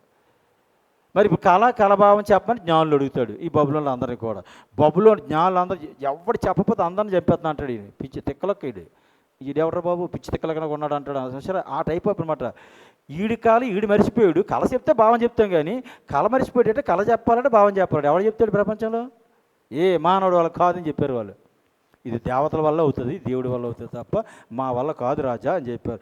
నాకు అవన్నీ అనవసరం. రేపుడు కానీ కళభావం చెప్పదు, జ్ఞానులందరూ చెప్పేస్తున్నాడు. అప్పుడు ఇక్కడ ఉన్నారు కదా దానియేలు ముందుకు వచ్చాడు. అయ్యా మాకు ఒక్క రోజు టైం ఇవ్వండి, ఈ రాత్రి మా దేవుడి దగ్గర మేము ప్రార్థన చేస్తాం, ప్రార్థన చేసిన తర్వాత రాజుగారు అడిగిన దానికి చెప్తామని అప్పుడు ఆయన పర్మిషన్ అడిగాడు. అప్పుడు దానియేలు ప్రార్థన చేయగా ఆ రాత్రి సద్రక్ మేషక్ అబేద్నెగో ప్రార్థన సహాయం కోరుకోగా మొత్తం 4 గారు ప్రార్థన చేశారు. దేవుడు అద్భుతంగా మర్మాన్ని బయటపరిచాడు. ఏంటి అదంటే అది మీకు వీడియోలో చూపిస్తే పెడతారు, ఆయన సామ్యూయల్ బాబు పెడతారు మీకు ఆ విగ్రహం. అది నెబుకద్నెజరుకు వచ్చిన కళ, అది ఇక్కడ బొమ్మ వేయడానికి అవదు. అది ఆ ఫోటో మీకు వీడియోలో పెడతారు. అంటే తల బంగారం, ఇదేమో వెండి, ఇతాలిక ఏమంటారు ఉదరం, ఇది భుజాలు వెండి, ఉదరం ఏమో ఇత్తడి, కాళ్ళు ఏమో ఇనుము. అంటే బంగారం బబులోను రాజ్యం, అలా మీరు రాసుకోవాలా. ఆ లోహం, ఆ విగ్రహాల్లో ఉన్నటువంటి లోహాలు ఏంటంటే తల బంగారం కదా, ఆ బంగారం బబులోను రాజ్యం. ఆ తర్వాత ఈ భుజాలు వెండి పారసీక రాజ్యం.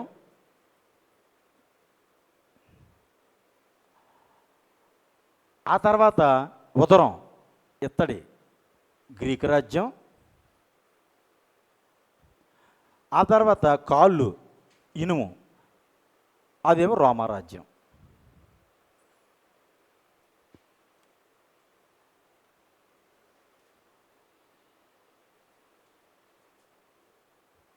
అంటే ఇప్పుడు మీకు అర్థమైందా?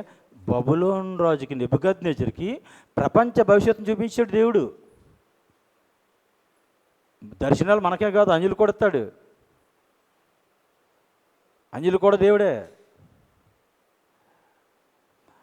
బాబు ఈ కళకి భావం కళ మొత్తం చెప్పాడు ఇప్పుడు రాజుకి. ఏమని? రాజా, ఆ బంగారు శిరస్సు ఎవరో కాదు, నీవే. నీ రాజ్యం బంగారంతో చూస్తున్నాడు. నువ్వు అందరికన్నా ఇప్పుడు సీనియర్ హెడ్వి, అందుకే నువ్వు తలకాయ. నీ తర్వాత నీకన్నా చిన్న రాజ్యం కూడా వస్తుంది, వెండి, అది పారసీక రాజ్యం. ఆ రాజ్యం తర్వాత ఇంకో రాజ్యం వస్తుంది దీన్ని ఓడించి, అది గ్రీకు రాజ్యం, అలెగ్జాండర్ చక్రవర్తి పాలనది. ఆ తర్వాత ఇంకో రాజ్యం వస్తుంది ఇనుము, అది రోమారాజ్యం. ఆ తర్వాత పాతాల గురించి చెప్పాడు, ఏళ్ళు అయ్యని, అవి ఇంకా భవిష్యత్తులో జరగవలసినటువంటి అవన్నీ ఉన్నాయి. ఇప్పుడు ప్రజెంట్ స్వతంత్ర రాజ్యాలు జరుగుతున్నాయి. ఆ తర్వాత క్రీస్తు విరోధ రాజ్యం ఆటోమేటిక్గా 7 సంవత్సరాలు మహాశ్రమల కాలం వస్తుంది. అక్కడికి వెళ్ళినప్పుడు ఆ సబ్జెక్ట్ మాట్లాడదాం. ప్రజెంట్ మనకు అర్థం అవ్వాల్సింది ఏంటంటే, నెబుకద్నెజరు అన్నటువంటి అన్యుడికి ఈ బబులోన్లో ఉన్నప్పుడు దేవుడు ప్రపంచ భవిష్యత్తును చూపించాడు. నీ రాజ్యం తర్వాత ఏ రాజ్యం వస్తుంది, ఆ రాజ్యం తర్వాత మరలా ఏ రాజ్యం వస్తుంది, ఆ రాజ్యం తర్వాత మరలా ఏ రాజ్యం వస్తుంది, ఈ ప్రపంచంలో ఎవడు చెప్పలేడు. ఇది ఒక్క దేవుడు తప్ప. దేవుడి నామమున స్తోత్రం కలుగును గాక. అందుకే బైబిల్ కరెక్ట్, అందుకే బైబిల్ సత్యం, అందుకే బైబిల్ దేవుడు గొప్పవాడు. నువ్వు బైబిల్ దేవుడితో అసలు పోటీ పెట్టుకోకు, బైబిల్ దేవుడిని ఎప్పుడు విమర్శించుకో. ఓకే, అయితే ఇప్పుడు ఏమైంది, బబులోను రాజుకు ఈ కళ చెప్పారు 2 అధ్యాయంలో. 3 అధ్యాయానికి వచ్చేసరికి మళ్ళీ ఈయన ఒక విగ్రహం స్టార్ట్ చేశాడు. ఆ దూర మైదానంలో ఒక విగ్రహాన్ని పెట్టేశాడు. ఒక విగ్రహాన్ని పెట్టేసి అందరికీ ఊరేగింపు పెట్టేసి అందరూ వచ్చే విగ్రహాన్ని మొక్కండి అన్నాడు. సద్రక మేషకి అభ్యర్థి ఏమన్నారు, రాజా నీ విగ్రహానికి మేము మొక్కం. ఎందుకంటే మా దేవుడు విగ్రహం కాదు, ఆయన జీవంగల దేవుడు, ఆయన ఆత్మస్వరూపి, ఆయనకు రూపం లేదు. కాబట్టి ఆయన తప్ప మేము ఎవరికి నమస్కారం చేయం. కావాలంటే నా రాజుగా నమస్కరిస్తాం, నమస్కారం అండి, వందనాలండి, బాగున్నారని అంటాం తప్ప దేవుడి స్థానం మాత్రం ప్రపంచ చక్రవర్తి కాదు కదా, ప్రధానమంత్రి కాదు కదా, ఎవరికి ఇవ్వం. దేవుడి స్థానం దేవుడిదే. ఆయన తర్వాతే మాకు ఎవరైనా అన్నారు వీళ్ళు. వీళ్ళకి ఎంత తిక్కగా ఉందా అని వీళ్ళు తీసుకెళ్ళి అగ్నిగుండంలో పడేశాడు. 2 అధ్యాయంలో, దానియేలు గ్రంథం 3 అధ్యాయంలో. ఈ బబులోను ప్రాంతంలో దానియేలు గ్రంథం 3 అధ్యాయం జరుగుతుంది. అగ్నిగుండంలో పడేసాడు. దేవుడు వచ్చేసాడు, ఎంటర్ అయిపోయాడు 4వ దేవదూత రూపంలోనే తప్పించేశాడు. ఇక నెబుకద్నెజరు దిమ్మ తిరిగిపోయింది. సద్రక మేషకి అబేద్నెగో రాజే రాజు, ఆయనే దేవుడు.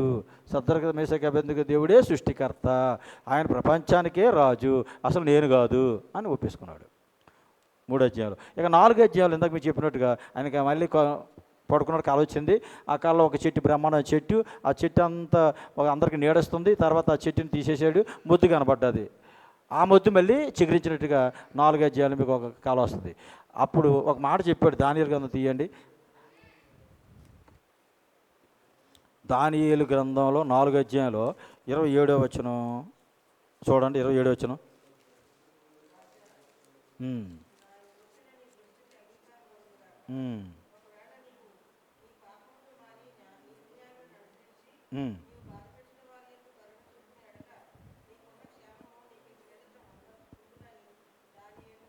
చాలమ్మా. 4వ అధ్యాయం దానియేలు గ్రంథం 27వ వచనంలో దానియేలు మంచి మాట చెప్పాడు. రాజా, నా ఆలోచన దృష్టికి అంగీకారం ఒగునుగాక అంటూ ఏం చెప్పాడు, ఒకవేళ నీవు నీ పాపములు మాని నీతి న్యాయాలను అనుసరించి నీవు బాధ పెట్టిన వారు యందు కరుణ చూపిన ఎడల నీకున్న క్షేమం ఇక మీదట ఉండను. ఎంత మంచిగా చెప్పాడు చూడండి. వింటాడా రాజు? ఈయన వినలేదు. ఎప్పుడైతే వినలేదో 30 వచ్చులు ఏమనుకున్నాడు, 12 నెలలు అయిన తర్వాత అప్పుడు 30 వచ్చులు ఏమనుకున్నాడు, బబులోనును ఈ విశాలపట్నం నా బలాధికారమును నా ప్రభావ ఘనతను కనపరచుటకై నా రాజధాని నగరముగా నేను కట్టించింది కాదా అని తనలో తాను అనుకొనును. రాజు నోట ఈ మాట ఉండగా ఆకాశం నుండి ఒక శబ్దం వచ్చును. ఎందుకనగా రాజు నెబుకద్నెజరు, ఇదే నీకు ప్రకటన, రాజ్యం నీ యొద్ద నుండి తొలగిపోయును, తమ యొద్ద నుండి మనుషులు నిన్ను తరిమెదరు, నీవు అడవి జంతువుల మధ్య నివాసం చేయొచ్చు, పశువుల వలె గడ్డి మేసెదవు. సర్వోన్నతులకు దేవుడు మానవుల రాజ్యం పైన అధికారి అయ్యుండి తాను ఎవరికి తాను అనుగ్రహింప నిశ్చయించను వాని అనుగ్రహించనని నీవు తెలుసుకునే వరకు 7 కాలములు నీకు ఇలా జరుగును. ఆ గడిలోనే అలాగ నెబుకద్నెజరుకి సంభవించిందట.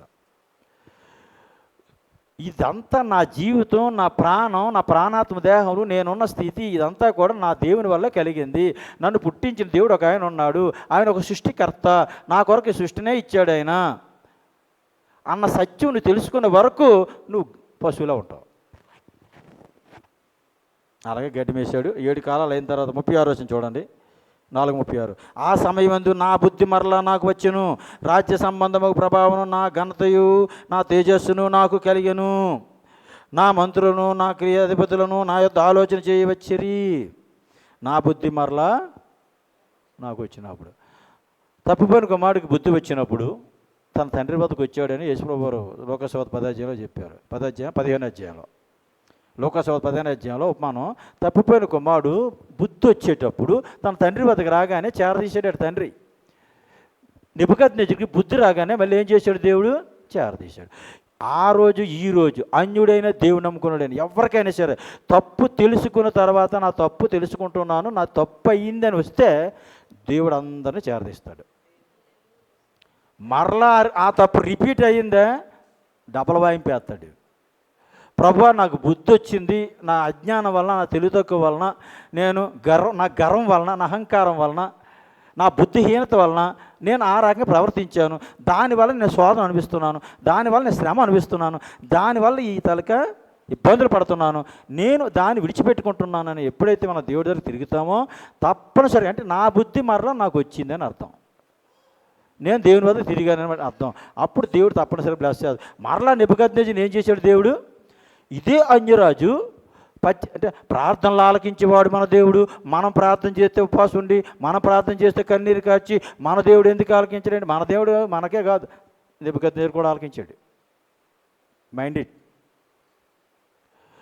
ఆయన పుట్టించిన ప్రపంచంలో ఏ వ్యక్తి అయినా ఆయన వైపు తిరిగి మారు మనసు పొంది పశ్చాత్తాపడి ప్రార్థన చేస్తే అందరిని అంగీకరిస్తాడు ఆయన. యేసుక్రీస్తు అందరికీ ప్రభువు అని ఉంది. యెహోవా అందరికీ ఉపకారి. కాబట్టి ఈ విషయం మైండ్లో పెట్టుకోండి. ఆయన ప్రార్థనలు ఆలకించే దేవుడే, ప్రార్థన జవాబిచ్చే దేవుడే. అయితే ఎవరికి ప్రార్థన ఆలకిస్తాడు, ఎవరు జవాబు ఇస్తాడంటే అందరికీ. ఎవరు మారు మనసు పొందితే వాళ్ళకి. మనం మారు మనసు పొందకున్న అవతలోడు శత్రువు గురించి ప్రార్థన చేయ ఎస్తేరు ప్రార్థన చేసింది కదా, శత్రువు ఆమను నాశనం అయిపోయాడు కదా, నేను ఒక ఎస్తేరులో ఫీల్ అయిపోయి నేను ప్రార్థన చేస్తే నా విరోధులు అందరూ నాశనం అయిపోతారని కూడా చాలా బుద్ధి తక్కువ. దావీదు గొప్ప భక్తుడు, చేసిన పాపానికి 7 దినాలు ఉపవాసుడు ప్రార్థన చేశాడు. నువ్వు ఎన్ని దినాలు ఉపవాసం ఉండే నువ్వు చేసిన పాపానికి పనిష్మెంట్ అనిపించవలసిందని చెప్పాడు. ఆ బిడ్డను చంపేశాడు. కాబట్టి దేవుడికి కావాల్సింది ఏంటంటే కంప్లీట్గా మనిషి తిరగాల, హృదయ మార్పు కావాలి. అప్పుడు మనం కంప్లీట్గా విడుదల పొందుకోగలం అట్లోంచి. కాబట్టి ఇక్కడ బబులోను రాజు నెబుకద్నెజరు ఒక అన్యుడు, ఆయన పడితే మళ్ళీ దేవుడు మళ్ళీ ఆయన ఘనతను రెట్టింపిచ్చాడంట. మరల తన కోల్పోనివన్నీ మళ్ళీ ఇచ్చేసాడంట. కాబట్టి ప్రియరా ఈ విషయం మనం గమనించాలి. ఇది నెబుకద్నెజరు తాలూకా విషయం. ఇంకా అంతకని ఇంకా ఒక్కలో దాని గురించి మన టైము. ఓకే, ఇక నెక్స్ట్ ఎవరున్నారు మీకు పాంప్లెట్లో బోర్డు మీద చూసుకోండి. నెబుకద్నెజరు తర్వాత ఎవిల్ మెరోదకు లేదా ఈవిల్ మార్డోక్ అని పేరు ఉంది, లేదా ఎవిల్ మెరోదక్ అని కూడా ఈయన పేరు ఉంటుంది.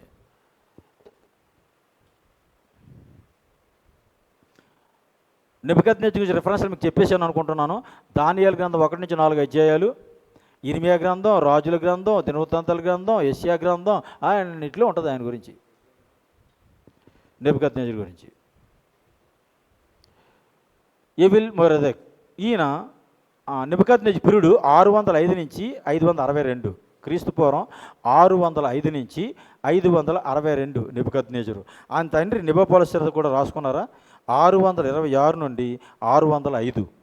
నెబుకద్నెజరు 626 నుంచి 605, నెబుకద్నెజరు 605 నుంచి 562, ఈవిల్ మెరోదకు 562 నుంచి 560 క్రీస్తు పూర్వం. ఎవిల్ మెరోదకు 562 నుంచి 560. ఈయన 2 సంవత్సరాలు పరిపాలించాడు. నెబుకద్నెజరు యొక్క కుమారుడైన నెబుకద్నెజరు కొడుకే. మీరు చూసుకోండి క్రమం, నెబుకద్నెజరు కొడుకు నెబుకద్నెజరు కొడుకు ఎవిల్ మెరోదక్. ఈ యెహోయా కీన్ని 37 సంవత్సరాల తర్వాత ఈయనకి విడుదలిచ్చాడు బబులోన్లో. ఈ యెహోయా కీనికి ఇందా చెప్పాను మీకు, ఈయన చనిపోలేదని. ఈయనకి విడుదలిచ్చాడు జాలిపడి రాజు. అయ్యో ఈయన కూడా ఒకప్పుడు రాజే కదా, పాపం చెరలో ఉన్నాడని కనికరపడి ఈయనకి విడుదలిచ్చి రాజుతో పాటు సమానంగా సింహాసనం మీద ఆయనకు స్థానం ఇచ్చాడు. రాజు భోజనం పెట్టించాడు ఆయన బతికిన అన్నాలు కూడా. ఖైదీగా ఉన్న రాజుకి విడుదలిచ్చి సమానమైన గౌరవం ఇచ్చాడు. మీకు ఆ రిఫరెన్స్ ఇస్తాను, అక్కడ చదువుకోండి. 2వ రాజుల గ్రంథం 25 అధ్యాయం 27-30. 2వ రాజుల గ్రంథం 25 అధ్యాయం 27 నుంచి 30. ఇర్మియా గ్రంథం 52 అధ్యాయం 31 నుంచి 34. ఇర్మియా గ్రంథం 52 అధ్యాయం 31 నుంచి 34.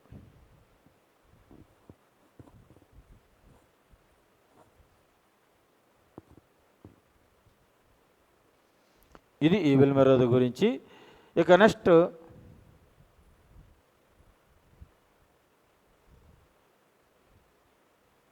నేర్గల్ సరేజర్. ఇక్కడ మీకు పాంప్లెట్లు లేవు ఈ రెండు పేర్లు కూడా. నేర్గల్ సరేజు, లాబెస్ మార్డోక్, ఈ రెండు పేర్లు యాడ్ చేశాను నేను. చరిత్రలో వీళ్ళ గురించి కొంత ఇన్ఫర్మేషన్ అంతే, ఏముండదు, పేర్లే. పాంప్లెట్లు ఈ రెండు మీకు కనపడవు. ఎవెల్ మెరోదక్ తర్వాత మీకు నెబోనిడస్ కనపడతాడు. అయితే వీళ్ళిద్దరు ఎవరో మీకు చెప్తాను. ఈ ఎవెల్ మెరోదక్ యొక్క బావమరిది ఈయన నేర్గల్ సరేజర్. ఈ నేర్గల్ సరేజర్కి చరిత్రలో నెరిగ్లెస్సర్ అన్నది చరిత్రలో పేరు. నెరిగ్లెస్సర్. బైబిల్లో నేర్గల్ సరేజర్ అని ఉంది. ఇర్మియా గ్రంథం 39 అధ్యాయం 3 నుంచి 13 వచనాలు. ఇర్మియా గ్రంథం 39 అధ్యాయం 3 నుంచి 13 వచనాలు.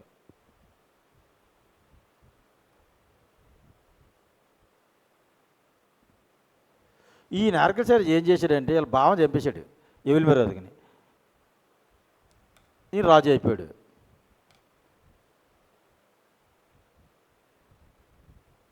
ఐదు 559 నుంచి 556 పరిపాలించాడు. ఈయన కుమారుడే లాబెస్ మార్డోక్. ఈయన తర్వాత లాబెస్ మార్డోక్ ఈయన కుమారుడు పరిపాలించాడు. ఈయన కొద్ది నెలలే పరిపాలించాడంట. ఈయన గురించి ఏం లేదు, బైబిల్లో ఎక్కడ మనకు ఆధారాలు లేవు లాబెస్ మార్డోక్ గురించి.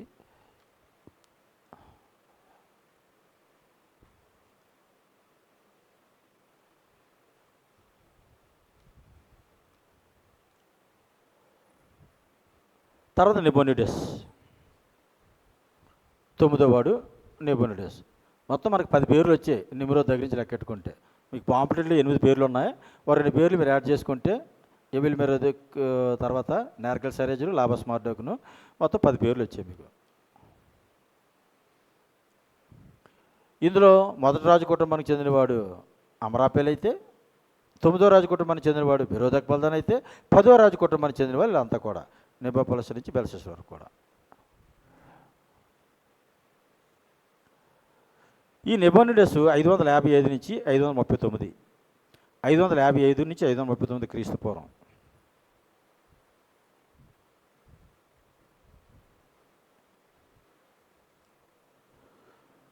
ఈయనంతకీ ఎవరంటే బెల్షస్సర్ యొక్క తండ్రి.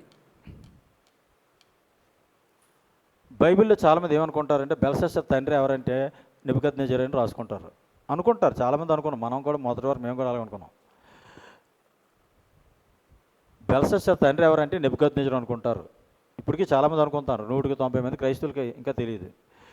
క్రీస్తు శకం 1853 పురావస్తు తవ్వకాల్లో ఇది బయటపడింది. అంటే ఈ ఆధునిక ప్రపంచానికి ఎప్పుడు వచ్చింది ఈ వార్త అంటే 19వ శతాబ్దంలో మనకు తెలిసింది. ఓహో, నెబోనిడస్ అన్నవాడు అక్కడ ఉన్నాడు అని. ఈ తవ్వకాలు రాతి శాసనాలు దొరికిన ఆధారాల మీద బబులోను చరిత్రలో ఉంది.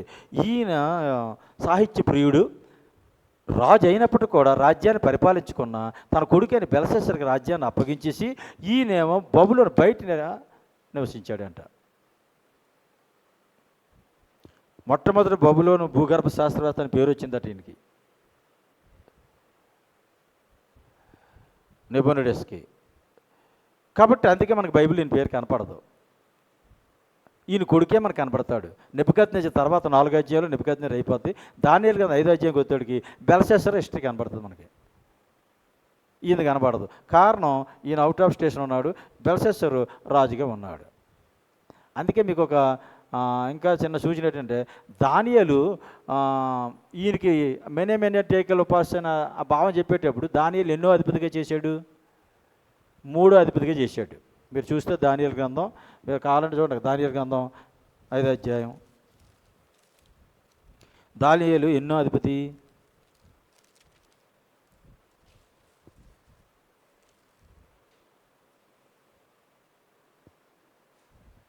28, 28, 5:28. బెల్షస్సర్ రాజ్ఞిగా వారు దానియేలును గోదరంగ వస్త్రం తొలగించి అతని మెడన బంగారు హారం వేసి ప్రభుత్వం చేయట్లో అతడు 3వ అధికారిని చాటించిరి. ఎందుకు 3వ అధికారిగా చేశాడంటే మొదటి అధికారి ఎవరు? వీళ్ళ నాన్న నెబోనిడస్. 2వ అధికారి ఎవరు? బెల్షస్సర్. 3వ అధికారి ఎవరంటే దానియేలు.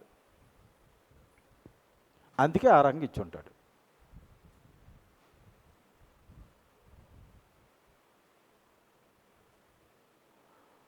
ఓకే, ఇప్పుడు నిబంధనగా అయిపోయింది. లాస్ట్ ఆఖరి వాడు బెల్షస్సరు. ఈ బెల్షస్సరు మరి తండ్రితో పాటు సమకాలికుడు కనుక సేమ్ డేట్ వస్తుంది మీకు. లాస్ట్ 539 ఈ ప్రభుత్వం అంతం అవడం. 539 క్రీస్తు పూర్వంలో ఈ ప్రభుత్వం అంతం అయింది. బెల్షస్సరు గురించి చెప్పుకొని మనం ముగించుకుందాం. దానియేలు గ్రంథం 5వ అధ్యాయం, 7వ అధ్యాయం,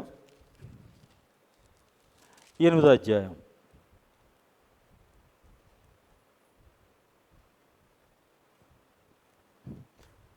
ఐదో అధ్యాయం, 7వ అధ్యాయం, 8వ అధ్యాయం దానియేలు గ్రంథంలో ఈ బెల్షస్సరు యొక్క కాలన అంటే ఈ పరిపాలన కాలంలో జరిగిన అధ్యాయాలు అవి.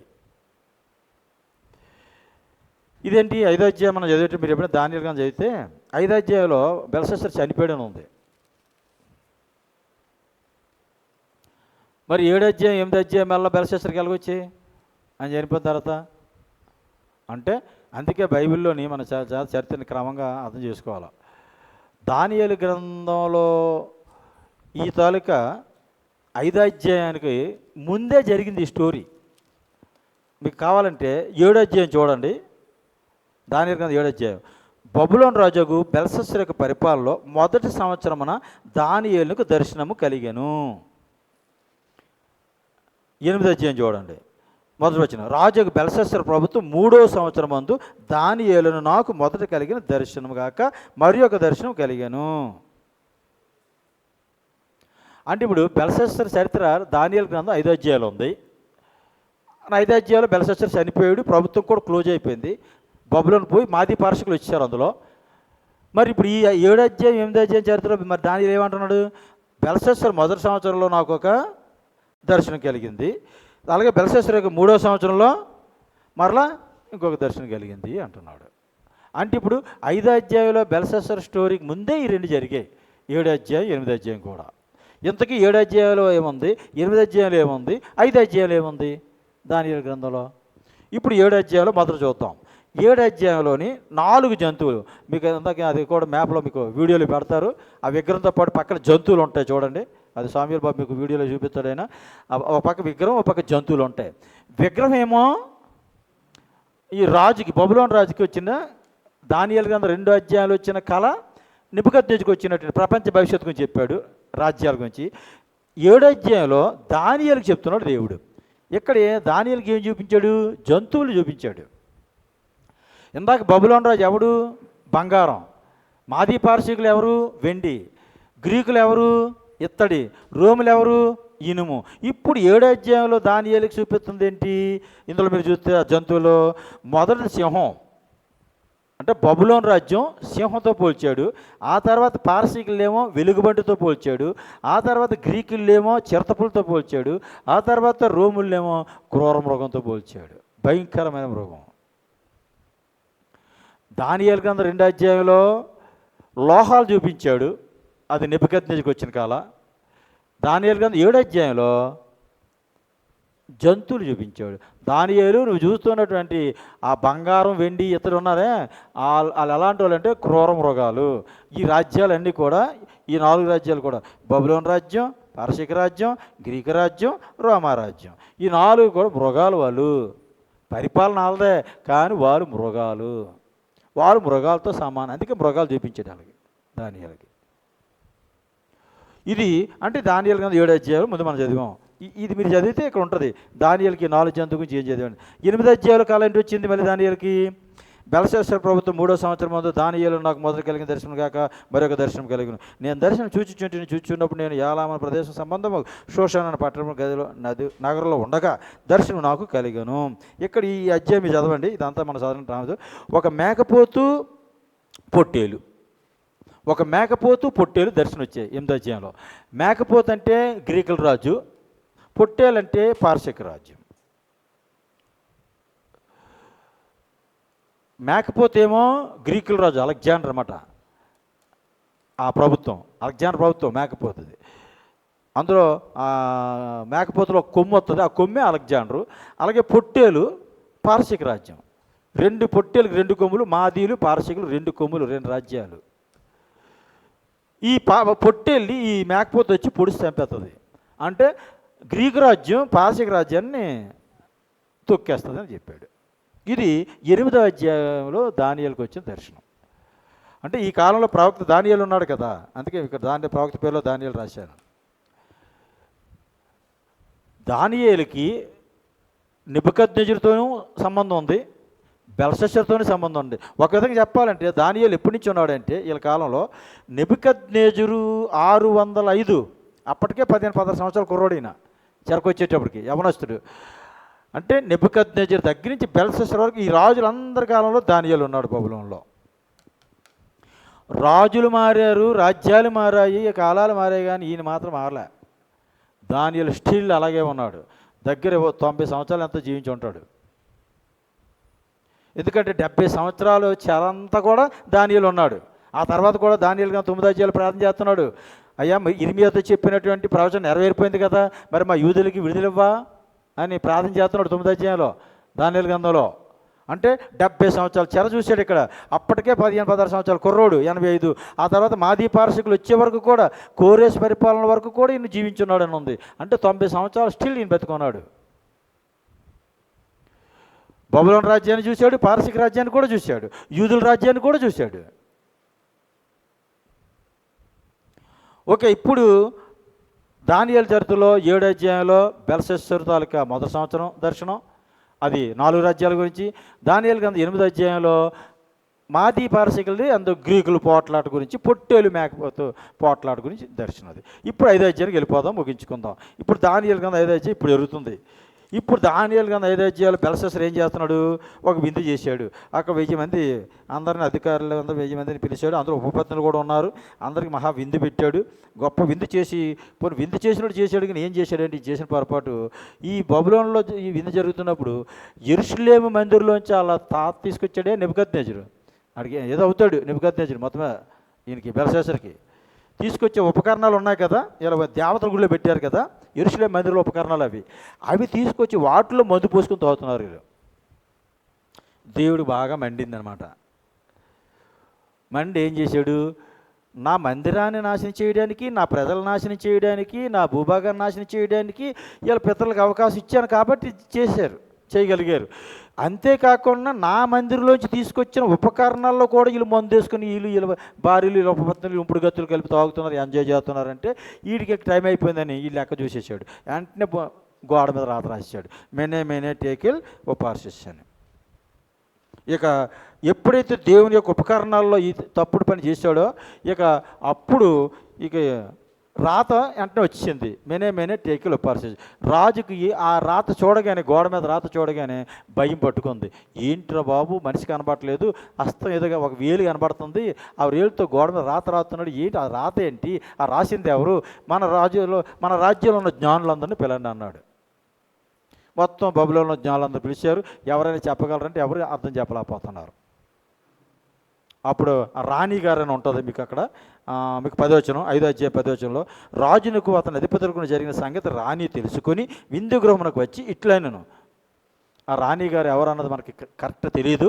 ఆమె ఇతని తండ్రి నెబోనెడస్ భార్య అవ్వచ్చు, లేదంటే నెబుకద్నెజరు యొక్క భార్యన, మరి రాజమాతగా ఉండొచ్చు, వృద్ధురాలు.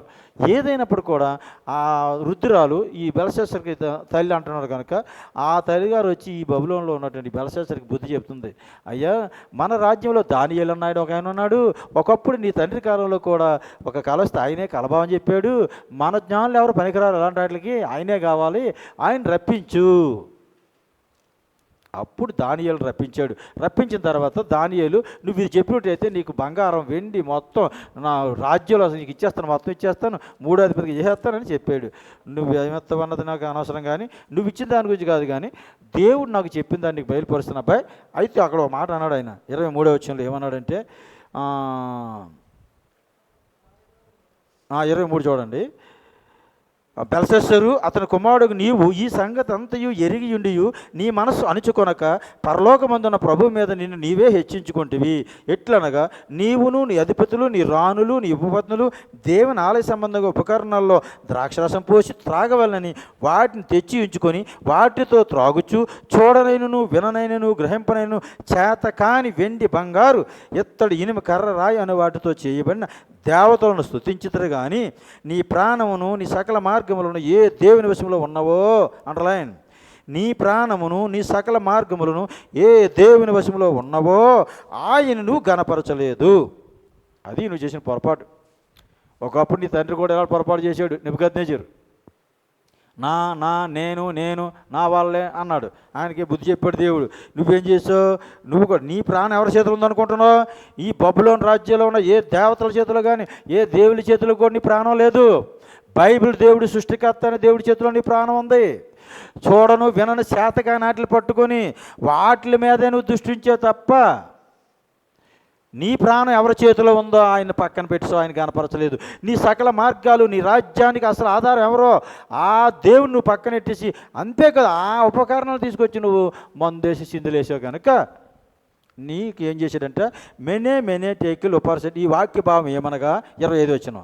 మినే అనగా దేవుడు నీ ప్రభుత్వలో లెక్క చూచి దాన్ని ముగించెను. టేకేల్ అనగా ఆయన నిన్ను త్రాసులో తోచగా నువ్వు తక్కువగా కనబడుతుంది. ఫెరెస్ అనగా నీ రాజ్యం నీ యొద్ద నుండి విభాగింపబడి మాదీయులకును పారసీకులకును ఇయ్యబడెను. అది దీని అర్థం చెప్పాడు. నాయన నువ్వు చేసిన పనికి నీ ప్రభుత్వ విషయంలో లెక్క చూసేసాడు.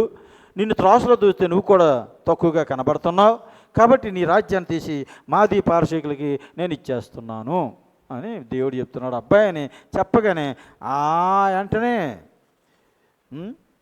వీరికి సన్మానాలు చేసేసాడు. ఆయన ఆ ఓదారంగా తొడిగేశాడు, 3 అధికారంగా అట్టేశాడు. కానీ 30 వచనంలో ఆ రాత్రి అందే కల్దీయులు 30 వచనం చూడండి.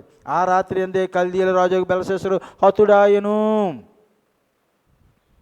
అక్టోబర్ 29 ఆ రాత్రి క్రీస్తుపూర్వం 539. అక్టోబర్ 29 క్రీస్తుపూర్వం 539లో ఈ బబులోను రాజ్యం మాదీ పారసీకుల రాజ్యం చేతిలో గెలిపోయింది. బబులోను పరిపాలించిన ఆఖరి రాజ్యాన్ని బెల్షస్సరు హతుడయ్యాడు.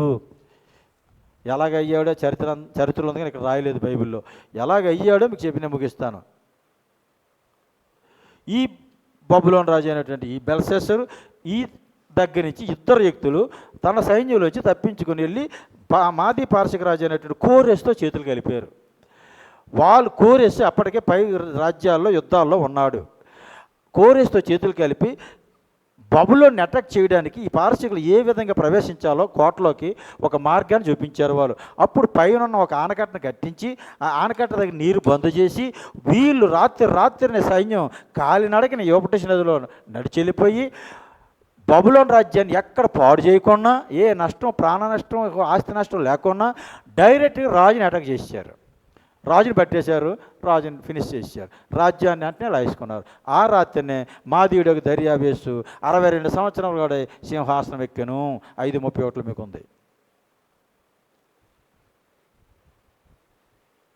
ఇది మనకి ఇక్కడ ఉన్నటువంటి విషయం ప్రియులారా. అయిపోయింది. బెల్షస్సరు గురించి కూడా మీకు అయిపోయింది. నేను ముగిస్తున్నాను. ఒకసారి టోటల్గా ఒకసారి రివ్యూ చేసుకొని మనం ముగించుకుందాం. అయితే దీంట్లో ప్రకటన గ్రంథంలో కూడా ఒక మాట మీకు చదివిస్తాను నేను. ప్రకటన గ్రంథం 17వ అధ్యాయం 5వ వచనం చూడండి. ఈ బబులోను గురించి ఎలా రాశాడు. ఆ బబులోను రాజ్యం అంతం అయిపోయింది కానీ లోకంలో ఉన్న బబులోను ఇంకా ఉంది. 17:5 దాని నొసట దాని పేరు ఇలాగ రాయబడి ఉండెను. మర్మం వేశ్యలకును భూమిలోని ఏహ్యమైన వాటికి తల్లి అయిన మహాబబులోను. బబులోను ఎవరండి? తల్లి. వేశ్యలకి విగ్రహారాధనకి అపవిత్రతకి అన్నిటికీ మహాబబులోను ఏహ్యమైన వాటి అన్నిటికీ తల్లి. 18వ అధ్యాయం 2వ వచనం అతడు గొప్ప స్వరముతో ఆర్భటించిట్లేను, మహాబబులోను కూలిపోయిను, అది దయ్యములకు నివాస స్థలమును, ప్రతి అపవిత్రాత్మకు ఉనికి పట్టును, అపవిత్రమును అసహ్యమైన ప్రతి పక్షికి ఉనికి పట్టును ఆయను. ఏలయనగా సమస్తమైన జనములు మహోద్రేకంతో కూడిన దాని వ్యభిచార మద్యమును త్రాగి పడిపోయిరి. భూరాజులు దానితో వ్యభిచరించిరి, భూలోకమందుల వర్తకులు దాని సుఖభోగములు ధనవంతులైరి. అంత ఘోరమైనటువంటి పట్టణం మహాబబులోను, అంతా దేవునికి వ్యతిరేకమే, అపవిత్రతతో నిండిపోయింది. కాబట్టి దేవుని ప్రజలకు పిలిపి 4 వచ్చిన చూడండి, 18:4. మరియు ఇంకొక స్వరం పరలోకములో ఇలాగ చెప్పగా వింటిని, నా ప్రజలారా, మీరు దాని పాపంలో పాలివారు కాకున్నట్లు, దాని తెగుల్లో ఏది మీ ప్రాప్తించుకున్నట్లును దాన్ని విడిచిరండి. అది దేవుడి ప్రజలకి దేవుడిచ్చే పిలుపు. దేవుడు ఎప్పుడూ కూడా మీరు లోకాన్ని విడిచిరండి, పాపాన్ని విడిచిరండి, ఆ స్థలం నుంచి మీరు రండి, ఆ స్థలం నుంచి మీరు వేరైపోండి. సొదొమ గారు నాశనం చేయడానికి వచ్చాము మేము. లోతు, నీకు కలిగిన వారిని, నీ కుటుంబాన్ని ఇక్కడ పట్టుకుని బయటకు వచ్చేయండి, మీరు ఈ పట్టణాల్లో ఉండొద్దు. ఈ పట్టణాలని దేవుడు నాశనం చేస్తున్నాడు. బయటకు వచ్చారు, బతికారు. రాహాబు ఎరుకో పట్టణం నుంచి బయటకు వచ్చింది, తన పాప జీవితంలో వచ్చి బయటకు వచ్చింది. ఆమె రక్షణ పడ్డది ఇశ్రాయేల్లో ఒక స్త్రీగా. ఇశ్రాయేలీలు ఐగుప్తులోంచి బయటకు వచ్చారు కాబట్టి ఆ తర్వాత ఫరో రథాలని ఎర్ర సముద్రం ముంచేశాడు. ఐగుప్తుల తొలిసులందరూ చనిపోయారు, ఇశ్రాయేలు అందరూ క్షేమగా ఉన్నారు. బయటకు వచ్చిన లోతు బాగున్నాడు, కుటుంబం బతికింది. తర్వాత ఐగుప్తుల నుంచి వేరైపోయి బయటకు వచ్చిన ఇశ్రాయేళ్ళు తప్పించుకున్నారు. రాహాబు కూడా ఎరుకో పట్టణం నుంచి బయటకు వచ్చి తప్పించుకున్నట్టుగా మనకి అర్థమవుతుంది. ఇంకా కోరా కుమారుల గురించి చూస్తే, కోరా సంబంధాలు అందరూ 250 మంది చచ్చిపోయారు భూకంపంలోని. కోరా పిల్లలు తప్పించేసుకున్నారు. వాళ్ళ దగ్గర నుంచి ఎవరైతే వెళ్ళిపోయారో అక్కడి నుంచి వాళ్ళందరూ తప్పించుకున్నట్టు కనపడుతుంది. లోకంలో వచ్చి నోవా తప్పించుకున్నాడు కాబట్టి నోవా కుటుంబమే మిగిలింది. ఎవరైతే పాపాలు శాపాలు ఉన్నట్టు దుష్టత్వం ఉన్నటువంటి స్థలాల్లోంచి తప్పించుకుని బయటకు వస్తారో వాళ్ళు సేవ్ అవుతారని మనకు బైబిల్ చెప్తుంది. రాహాబు కుటుంబం కానీ, లోతు కుటుంబం కానీ, నోవా కుటుంబం కానీ, ఇశ్రాయేల్ కానీ, కోరా కుమారులు కానీ. ఎగ్జాంపుల్ యోసేపు పోతీఫర్ భార్య దగ్గర నుంచి తప్పించుకొని పారిపోయాడు కాబట్టి సేవ్ అయ్యాడు. తప్పించుకొని రా, ఆ స్థలంలో ఉండొద్దు నువ్వు.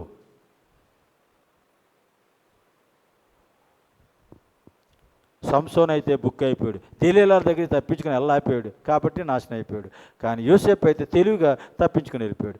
దెబ్బలైనా పర్వాలేదు, చెరసాలైనా పర్వాలేదు, కానీ తప్పించుకెళ్ళిపోవడం నాకు కావాలా. పోతీఫర్ భార్య కామచేష్టాలకి, ఆ క్రోధచేష్టాలకి నేను భరించలేనని తప్పించుకొని వెళ్ళిపోయాడు. ఇప్పుడు బబులోనులో అదే పిలిపిస్తున్నాడు, లోకంలోంచి అదే పిలిపిస్తున్నాడు. 18:4 ప్రకటన గ్రంథంలో, నా ప్రజలారా, మీరు దాని పాపంలో పాలివారు కాకున్నట్లు, దాని తెగుల్లో ఏది మీకు ప్రాపించుకున్నట్లు దాన్ని విడిచి రండి. దాని పాపాలు ఆకాశం అంటుచున్నవి, దాని నేరములు దేవుడు జ్ఞాపకం చేసుకొనిచున్నాడు. చూడండి, ప్రకటన గ్రంథం 18:5 దేవుడు దీని పాపాలని జ్ఞాపకం చేసుకుంటున్నాడు అని చెప్తున్నాడు బబులోను. ఒకసారి యెషయా గ్రంథం 43:25 మీరు చూస్తే, ఎవరైతే ఇలాంటి వాటి నుంచి విడిచి బయటకు వస్తారో వాళ్ళ పాపాలు నేను జ్ఞాపకం చేసుకోను, నా చిత్తానుసారంగా వాళ్ళ పాపాలు తుడిచేస్తున్నాను అంటాడు. దేవుని నామమున స్తోత్రం కలుగును గాక. అక్కడే ఉంటే వాళ్ళ పాపాలు జ్ఞాపకం వస్తే ఆ ప్లేసు, ఆ స్థలం, ఆ వ్యక్తుల దగ్గర నుంచి దుష్టుల ఆలోచన నడవక, పాపుల మార్గం నిలవక, అపాసు కూర్చుని చోట కూర్చోక నువ్వు బయటికి వచ్చినట్టయితే నీ పాపము నేను జ్ఞాపం చేసుకోను. నువ్వు మారు మనసు పొందితే నీ పాపము నేను జ్ఞాపం చేసుకోను. నువ్వు దేవుని వైపు తిరిగితే నీ పాపం నేను జ్ఞాపం చేసుకోను.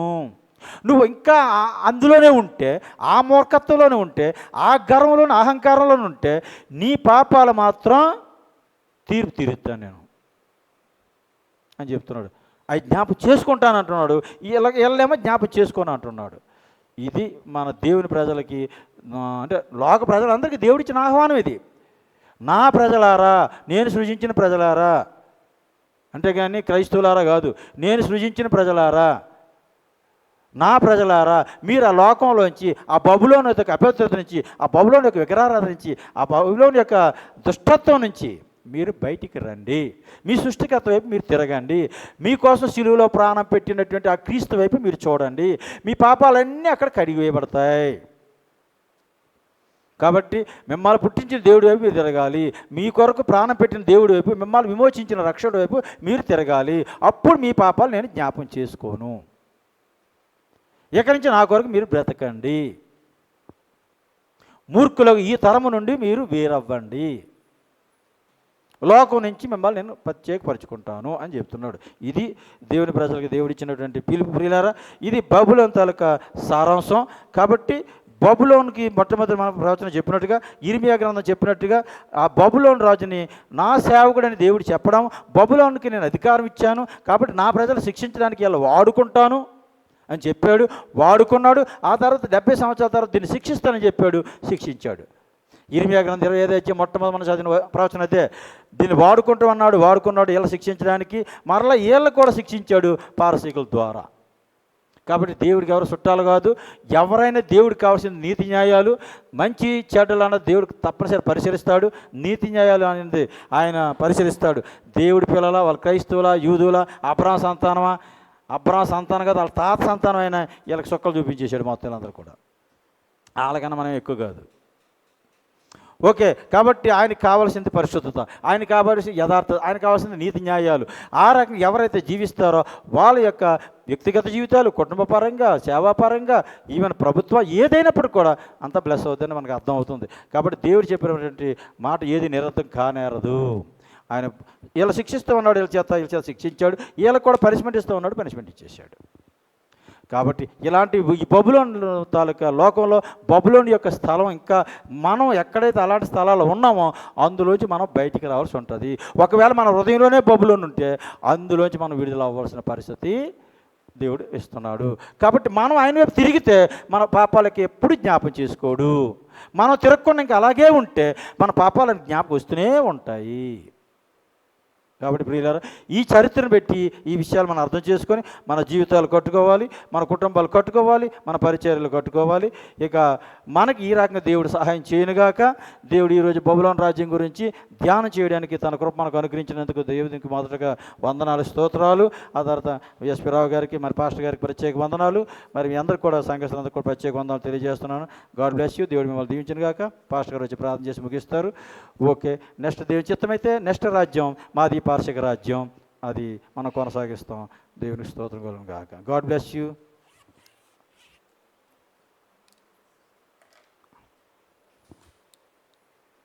తండ్రి అయిన దేవుడా, మీ పాద సన్నిధిలో ఉండడానికి మీరు సహాయం చేశారు నాయన. చరిత్రకు మూలం మీరు నాయన. పాపమును విడిచి మీ దగ్గరకు రావాలి, అప్పుడే మాకు రక్షణ, మాకు ఆశీర్వాదాలు. ఓ తండ్రి అయిన దేవుడా, ఎప్పటికప్పుడు మా జీవితమును పరీక్షించుకుంటూ నాయన మీ దగ్గరే మేము గడపాలి. ఆశీర్వదించండి. ప్రతి కుటుంబము ద్వారా మీ నామమే మహిమపరచబడాలి. కృప చూపించండి నాయన. అర్థం అవడానికి మీరు సహాయం చేయండి నాయన. తండ్రి, మీతోనే మేము నడవాలి, నిత్య జీవము మీతోనే అనుభవించాలి నాయన. ప్రతి కుటుంబంలోని ప్రతి వ్యక్తి కూడా రక్షణ పొందాలి నాయన. నాయన, మీ సత్యాన్ని గ్రహించడానికి మీరు అభిషేకించండి, సహాయం చేయండి నాయన. అయ్యగారిని మీరు వాడుకున్నందుకు వందనాలు నాయన. మరి అనేకమైనటువంటి ద్వారములను తెరిచి ప్రభా మీ నామ మహిమార్థమై అనేకులకు జ్ఞానము కలుగులాగున, రక్షణ కలుగులాగున, అలాగే తండ్రి మరి తరువాతి తరముల వారు నాయన నాయకులుగా సిద్ధపడులాగున ఆశీర్వదించండి. మీ కుమారుడైన యేసుక్రీస్తు నామమున ప్రార్థిస్తున్నాము తండ్రి. ఆమేన్. Praise the Lord. హల్లెలూయా.